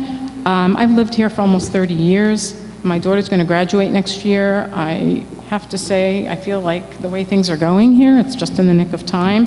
It's a really depressing thing to have to say. I don't see myself growing old here. I'm not going to be able to afford it. I don't see myself, this is the best community ever. I love being here. I don't see myself being able to afford it. When I look at senior citizens, I don't know how they're affording it. I know that that's a concern of yours, but I'm just saying, whatever happened, this board was present mostly for all the times they didn't cut for whatever the reasons are. I think everybody would think about the fact that no matter how hard the recession was, a little bit at a time, obviously would have been a better idea for those of you who've been here than one big chunk all at once, which as you can see is not going over very well. And the last thing is the communication. It's really nice that you have a task force, but since November, I don't really see a whole lot of improvement in terms of the communication. We've heard it from the community tonight. I really feel that I saw Mr. Williams right before vacation. That Friday morning, I had an issue to discuss with him. I had no idea he was not coming back. He didn't say it. I thought I was discussing something with him. He did delegate it to somebody, which is great, and it's being resolved. So I'm not complaining about that part of it. The part I am complaining about is that when I was talking to him, I had the assumption that when school came back, even knowing he was going to be leaving at some point, that I had access to him again. I did not know when I walked away that was the end of him. Thank you. I don't think that was great communication. So anyway, thank you very much. In terms of the in terms of the idea that both Beth and Janie brought up, I think it would be nice for us to investigate maybe having a principal there and then 2 deans at a stipend position to handle discipline in the school system. I just think that as we reorganize, to take the discipline necessarily out of the hands of the principal and to find a stipend position or a teacher or a dean-like figure is something that we should explore. Do you mind if I just... No, please. Just to jump in response to the concern about the possibility of consolidating the principals at the middle school and the high school, I mean, I don't know if this helps anybody, but the thought process, and this is just me talking about my own personal thought process, trying to internalize and justify to myself whether or not this sounds like it's a reasonable idea, whether it's the kind of thing that makes sense or doesn't make sense. Tonight has been actually really helpful to me anyway, to give me a slightly different perspective on some of the concerns that might be out there for whether or not it's a good idea or a bad idea. The way that I had started out, from my own perspective, was I went to Hackensack High School when I was a kid, and that had, I think, 1,600 kids in the high school. We have 1,600 kids in our district, and when I just thought about it from a student headcount perspective, and this is a very simplistic, and hopefully you don't think this is the only thing I was thinking about, but this is one of the things that was high on my mind, was we're talking about a school system, 2 schools, middle school, high school, that together have roughly 700 kids. I mean, that's about what the number is. That's less than half the number of students that was in my high school when I was in high school. And I'm just comparing it from my own perspective. I had one principal at my high school, and I thought to myself, from just a pure headcount perspective, I think that kind of makes some sense. And then I also thought about the fact that I have kids in high school, I have kids in the middle school. Do I have concerns or reservations about whether or not there's going to be appropriate segregation between the 2 buildings? And so far, I feel like I've gotten some assurances that there will be appropriate segregation, but tonight, hearing people's input really makes me think about about whether or not this is the appropriate place to make cuts. I'm only one voice on the board, but I'm just kind of voicing my thought process that I think tonight, if just for that reason alone, although there's plenty of other reasons to say tonight was a really useful and meaningful process, at least for me, that one was enough to make me stop and think about things. And that's what the reason for the meeting is so that we can get the right level of input. And I don't know that that's gonna make you feel any better about anything, but it's very helpful to hear that. So, Thanks, Greg. thank you.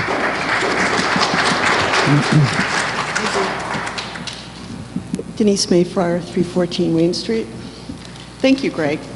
Hearing you say that means a lot to me. I have 2 middle schoolers, both in 6th grade. They're 11 years old.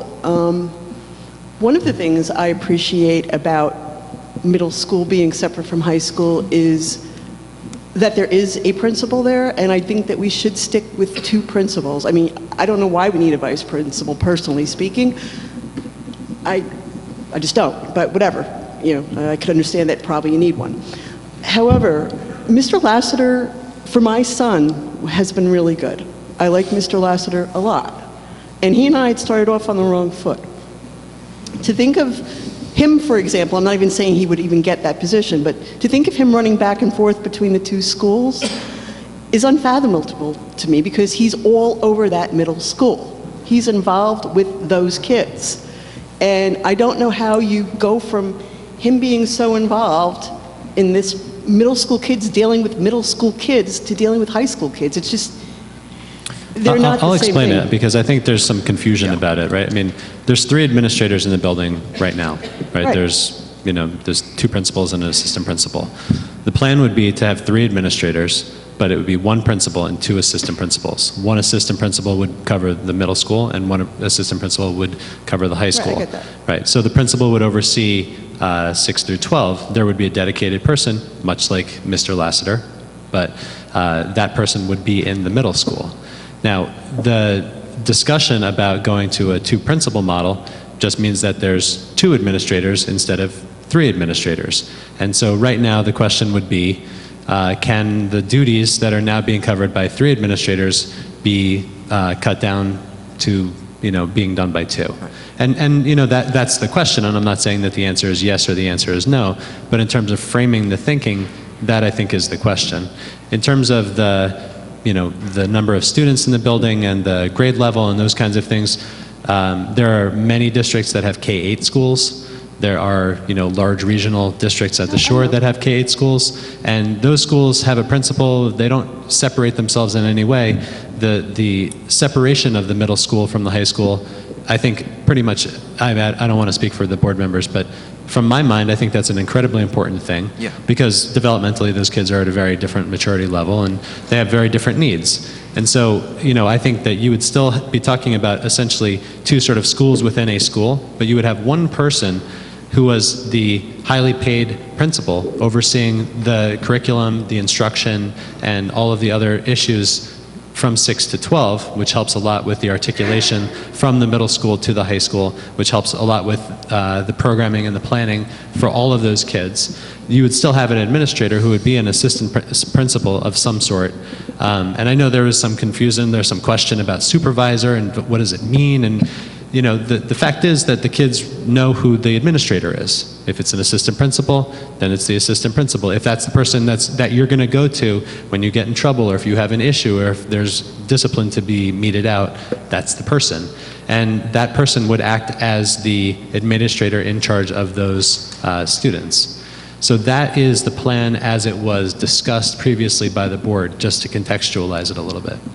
Yes, I understand that. I was at that board meeting. Well, I'm clarifying it because it seems to be misunderstood. No, I understand that's what you're saying. I'm advocating, and I'm not saying get rid of 3 administrators you have for the 2 buildings. Yeah. What I am saying is a designated principal. That specific title is important. Okay. My kids went to the charter school where there was no specific principal, at GBCS charter schools where they went for a couple of years, and there was no designated principal, and I think that there was some confusion over who was the person who was the disciplinarian sometimes over there. My own experience and my kids.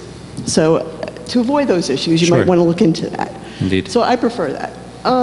So you're advocating for 2 principals and no vice principal? Is that what you were saying? I don't know what the vice principal does, so I'm not going to comment on that. Mostly discipline, but that's why. Yeah. That's why I No, suggest. my disciplinary issues have been with Mr. Lassiter, and I think he's been very good to my kid, and without going into details, there have been issues. So I appreciate the work he's done with my son.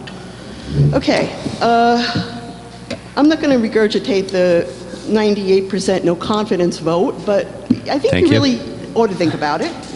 I'm not going to regurgitate the central office because people have talked about that. I'm not going to regurgitate the data analyst person because people have talked about that. The other thing I wanted to bring up to you is the scheduling. Again, I would prefer these things not to be rushed, even if this winds up being the decision that the board makes. I would prefer it to be not part of the budget issue. I prefer that we look at it from a curriculum standpoint, what's good for the kids, what's good for... We agree. We agree. Okay. We agree. Totally. We Okay. completely agree. Because that wasn't clear to me either. Yeah. In terms of, all right, we covered that, we covered that. In terms of moving forward, I think enough people have said it as well, I'm not going to say it again, but the communication is really a problem. And the lack of information, the board not explaining some of the decisions it makes, for example, about why these positions are here, is very frustrating. And I think that's what I've been articulating to you. And in yeah. terms of the budget, which to bring it back onto that, I think you guys need to really up the communication level. And in terms of the people who don't normally attend board meetings because they've got lives, I really think that you really need to... Sure, and I'm going to give you a little bit of historical perspective. I really think that you need to let people know that. And you need to have more important, discussions right? like this. When we talk about communication, I think communication is, as you've seen, because you've been at every board meeting, you know that is an ongoing process, and it's gotten better, and it's slowly getting better, and it's incremental. When we talked about the budget for the last few years, I've been on the board, this is my 3rd year. The budget presentation was a recorded tape of the superintendent reading the final budget numbers. I remember that. And what the board did is we looked at it and we said, she said, are there any questions? And we said, because there was very little information that even the full board had, and the board then voted on the final budget at the same meeting that the preliminary budget was introduced. We have had 4 meetings, we're having 5 meetings. And the information that has been put out by this board and by this superintendent far, far, far surpasses what's been done in the past. Now, are there still problems? Absolutely. And I think the concern from the members of the Orthodox community regarding receiving information that is not disseminated, that is only disseminated to the school community, I think that's incredibly valid. I think that's an important point, and Matt Hirsch and I have had many conversations about that. And there's a very sort of regular dialogue with the borough about how involved the borough wants to be with the school and how involved the school wants to be with the borough. And all of those points are they don't fall on deaf ears. And there's something that as a board we've been talking about quite a bit. But I think that, we've been in a paradigm, right? I mean, the rifts occurred, and there's this paradigm of a raising ceiling.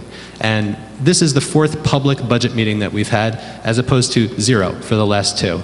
This is the 4th meeting that we're having, and yet the critiques, understandably so, are that the board is not being transparent, that we haven't put information out, and those kinds of things. And this process can only get better from here.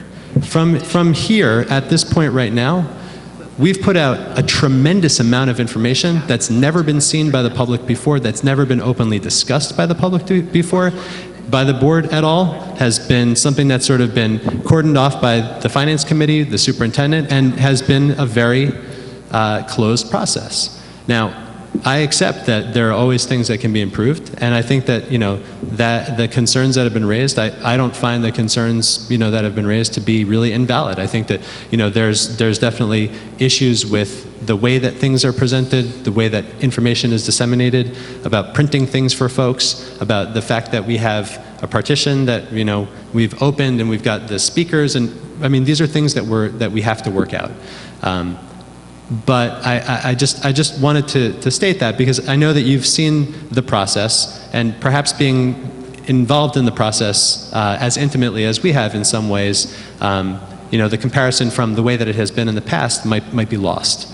We don't see it as lost. We see what happened last year, what happened the year before, and what happened now, and we see it as giant leaps forward. And we're not anywhere near where we want to be, but we feel like we're making, very significant progress. There's still steps to be taken, and this process will be undoubtedly revised for next year. But I think the statement was important for me to make, and I think it's, an important thing for me to say given some of the nature of some of the comments that have been made. Okay. Something else I just thought of. You have these recognition things coming up this coming Monday? There's no recognition this Monday. That's been postponed? No, it just, we're not really sure where that rumor came from. Okay. Yeah. I've heard of about 15. It's on the board calendar. Okay. So we looked at the board calendar today with the superintendent's secretary, and we didn't see it there. So, but in any case, there's no recognition at the next meeting. Okay, because that wouldn't be a good meeting to have. Undoubtedly. Postpone it to the next one because Yes. the budget is what people are going to want to talk about. Thank you. Okay, me or somebody else. Indeed. That having been said, thank you very much for Thank you, everything you've Denise. done, and See you in 4 days. I'll see you in 4 days. See you Monday.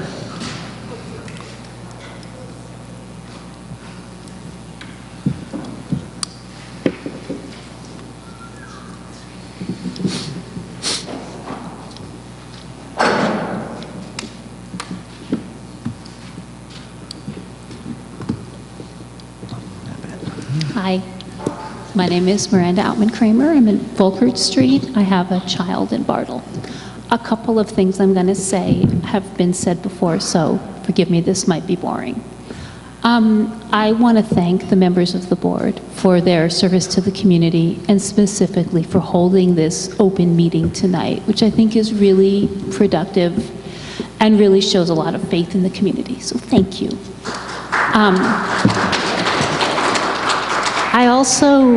We've been hearing concerns about a lot of aspects of the different proposals that are on the table tonight. We have been hearing concerns about the proposed tax increase, and we have been hearing concerns about the proposed cuts. What I want to say is that in this town, there's actually a lot of consensus in this town that's profoundly diverse in ethnic, socioeconomic, and sectarian terms. I don't think anybody wants this kind of tax increase. None of us want ourselves and our neighbors to be facing foreclosure. None of us want the renters in this town to be pushed out because the tax increases drive their rents beyond what is affordable. None of us want to see the wonderful and extraordinary teachers to whom we trust with our children day after day lose their jobs. But there is one hard choice around which there's a really widespread consensus in town, and that is that a tiny school district that is facing apparently this kind of draconian budget situation cannot afford to have 4 people paid at 6 figures in the central office. In a perfect world, it would be wonderful to have a full-time budget analyst and curriculum specialist and so forth on staff. We're clearly not budgeting for a perfect world. And the reason I wanted to reiterate that is because so many people have come up, and what would be a really wonderful act of faith in the community and what would really rebuild a whole lot of trust is if that can be taken seriously. And if there can be some indication from members of the board and members of the administration that this proposal that's been made countless times warrants a hearing. And then the other thing I wanted to say is about technology. I have a child in Bartle. I vote as a parent. I'm not officially voting, obviously, but I'm stating that I vote not to increase the technology budget. I don't want my son to have more technology in schools. I want him to have the wonderful, fantastic teachers he has. I don't want my son to have more bandwidth. I'd rather keep my neighbors and not have them foreclosed and evicted. That's more important. And I mean, I am sure I'm not the only parent in this room who says, get off the computer. If you're done with your homework, then open a book. I want the schools to back me up in that. And I've also taught, and I'm sure I'm also not the only parent in this room who has said that people are more important than things.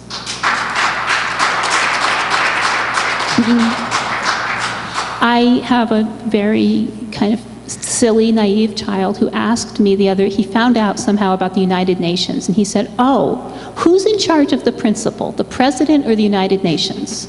Because that's the esteem to which he holds educators, is that they take orders from way up on high because they are really important people. And that's what I've raised my son to believe.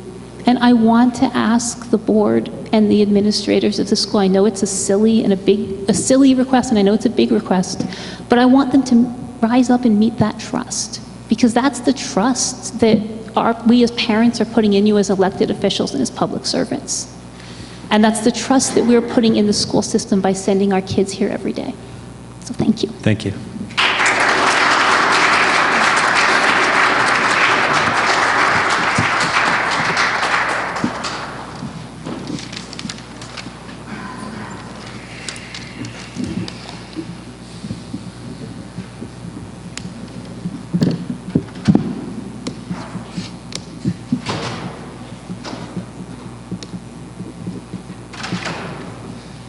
Daniel Bialik, 232 Felton Avenue. I'm going to be rather brief. As time drew on, I can't even read my notes anymore because they tend to blur. My kids wake me up early. But a few quick comments. One is, if in the future, if there's some way to go back to voting on the budget, I'm all for, really great public schools, but it's a good way to show that the community is behind everything. I think that we have a great school system, and I would like to keep it that way. I don't have kids enrolled in the school, but I value public education greatly. That's one thing. Another thing is, when you're talking about computers, I didn't hear anyone bring up, and I think it's a big thing with the computers, is that the district's expected to, my understanding is, to be prepared next year for Park, right? Park is next year.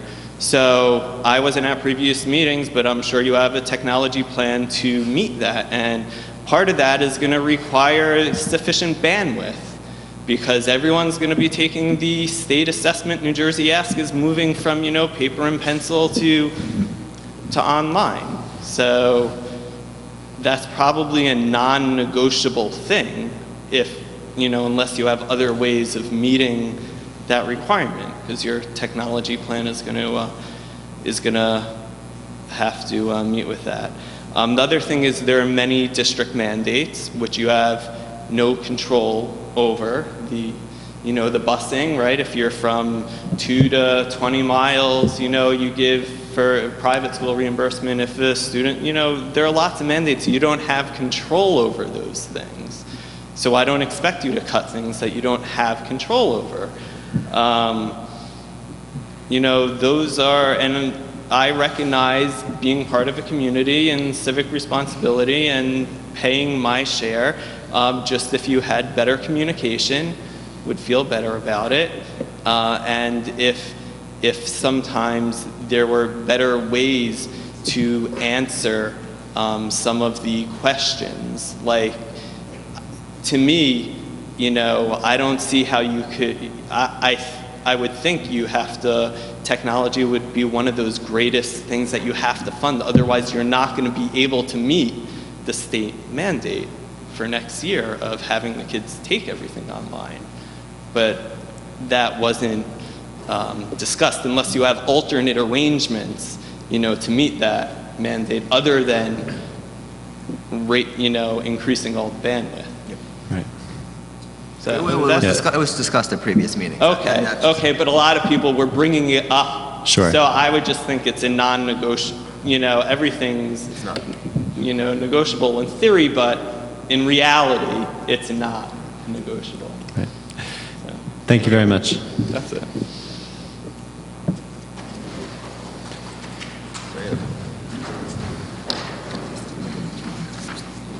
Oh, sorry.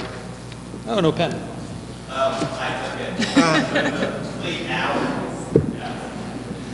It's about normal for us.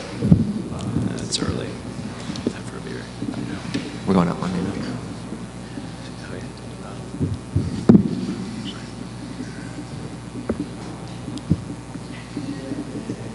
Evening, Rob Oslevich, 123 Magnolia Street. I was trying really hard to resist coming up here tonight. I think you have a really hard choice in front of you, and I don't envy any of you trying to vote on this, but two of the things that really stuck out with me right now is I heard someone speak and say that we have a technology plan, and you mentioned that it's up on the website and it's based on what was presented on March 24th. Looking at that presentation, what was presented there was a one-to-one technology plan for the district. And I want to know if you guys are still going with that, because in this kind of budgetary issue, I don't know that one-to-one is reasonable and forthright. One of the things that is required is that the plan be presented to the state and to the county superintendent. And I wonder if that's been done, and if this is the direction that we're going, or if you guys are going to think about this a little bit further. And then I also heard other comments about whether or not we need to purchase this for park, and my understanding from everything I've seen is that as a district, we're park ready. And we've said that. Good. I appreciate it. Thank you. Rob. And I am in favor of going to a one-to-one program phased over years, not tomorrow. Is there any other public comment? Oh, Melanie, you dropped a... Yeah, I'll be back. Just Melanie McDermott again from 330 South 3rd. I've already signed in, but just real specific response. Oh, I do? Okay. I will try to talk and write at the same time. 3 quick points. It is not a rumor that was passed around that the school recognition has been scheduled for Monday's meeting, because that appears on the Board of Ed annual calendar of meeting for April 28th, 3 asterisks, so correction on that. There's a document, NJDOE 2014 School Election and Budget Procedures Calendar, page 7, 3/4 of the way down. Deadline to approve budget for Type 2 districts is May 14th. So perhaps someone can investigate what that means, because it's a document that's up on the DOE website. And then just one rejoinder to Dan's larger point about the need to justify comparing past levels of scrutiny that the budget has undergone compared to this year. There's never been an 8.3% hike, so it's not surprising there's an extraordinary level of scrutiny. And back in the day when we had to vote, the school budget was actually put in the library, and there was this newsletter that was distributed in the community that everybody got to see. Great, So. thank you. Is there any other public comment?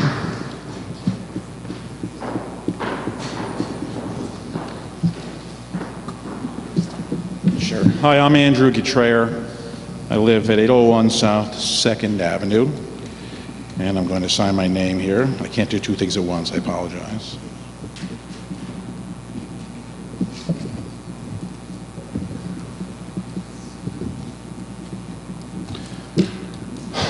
We've been here for 3.5 hours, and I've heard extraordinary testimony from my fellow citizens, and I want to first thank you and all your friends who left, because I have learned so much about our town. I've lived here for 13 years, and I've learned more about how things work in this town tonight than I think I had in the previous 13. And I want to thank, I don't know your names, and I don't remember when you announced them, but the woman there sitting with the glasses in the dark, yeah, she spoke beautifully, and your friend there in the magenta shirt, like, it was meaningful to me, at the very least. So thank you for the opportunity to not just share with you, but to share with each other. Michael had constructive suggestions about this town that I had never heard him voice before that I hope you take into account. Josh Pruzansky, I think I agreed with every single word that he said. And I wouldn't even be here at this very last moment, except that I just feel emotionally that this is such an important discussion and such an important set of issues that I just have to get some things off my chest, or I would go home and my wife would be really upset having to listen to me tell her all of these things. When I heard that there was a consideration of an 8.3% increase, I have to tell you, my response was, has the school board lost their minds? Have you taken leave of your senses? 8.3%? It's untenable. It's unfair. It's irresponsible. You showed us about $1.5 million spread that we have to somehow fill. And then you showed us I think I got that right early on. Mm-hmm. Then you showed us about $850,000 in potential cuts to help get us there. And I know you've got 90% of your budget is fixed. There's hardly anything you can do, and those cuts are all things nobody wants to do. They're all painful. But that's your job. That's your responsibility to us, is make these hard decisions. You cannot present us with an 8.3% tax increase. Presenting us with a 5% tax increase is painful enough. You know, when Hurricane Sandy hit, we had a tree hit our house and we lost part of a roof, and we got several $1,000s in insurance money. We have not fixed the stupid roof. We have a piece of our house which, it's broken. And it's embarrassing because we're paying over 10% of our income already in taxes. And you're going to put an additional burden on that. And I get it, and I care about public schools. I went to public school. My wife went to public school. But you have a real responsibility to the citizens of this town, which is not a super wealthy town, to make the tough, hard choices that are going to enable us to stay here. My wife and I have had arguments about moving out of Highland Park because of the taxes. So far, we're still here because I keep winning. This is going to hurt. I'm not going to win the next argument. And I love this town. This has been a wonderful, wonderful place for us to live and to raise our family.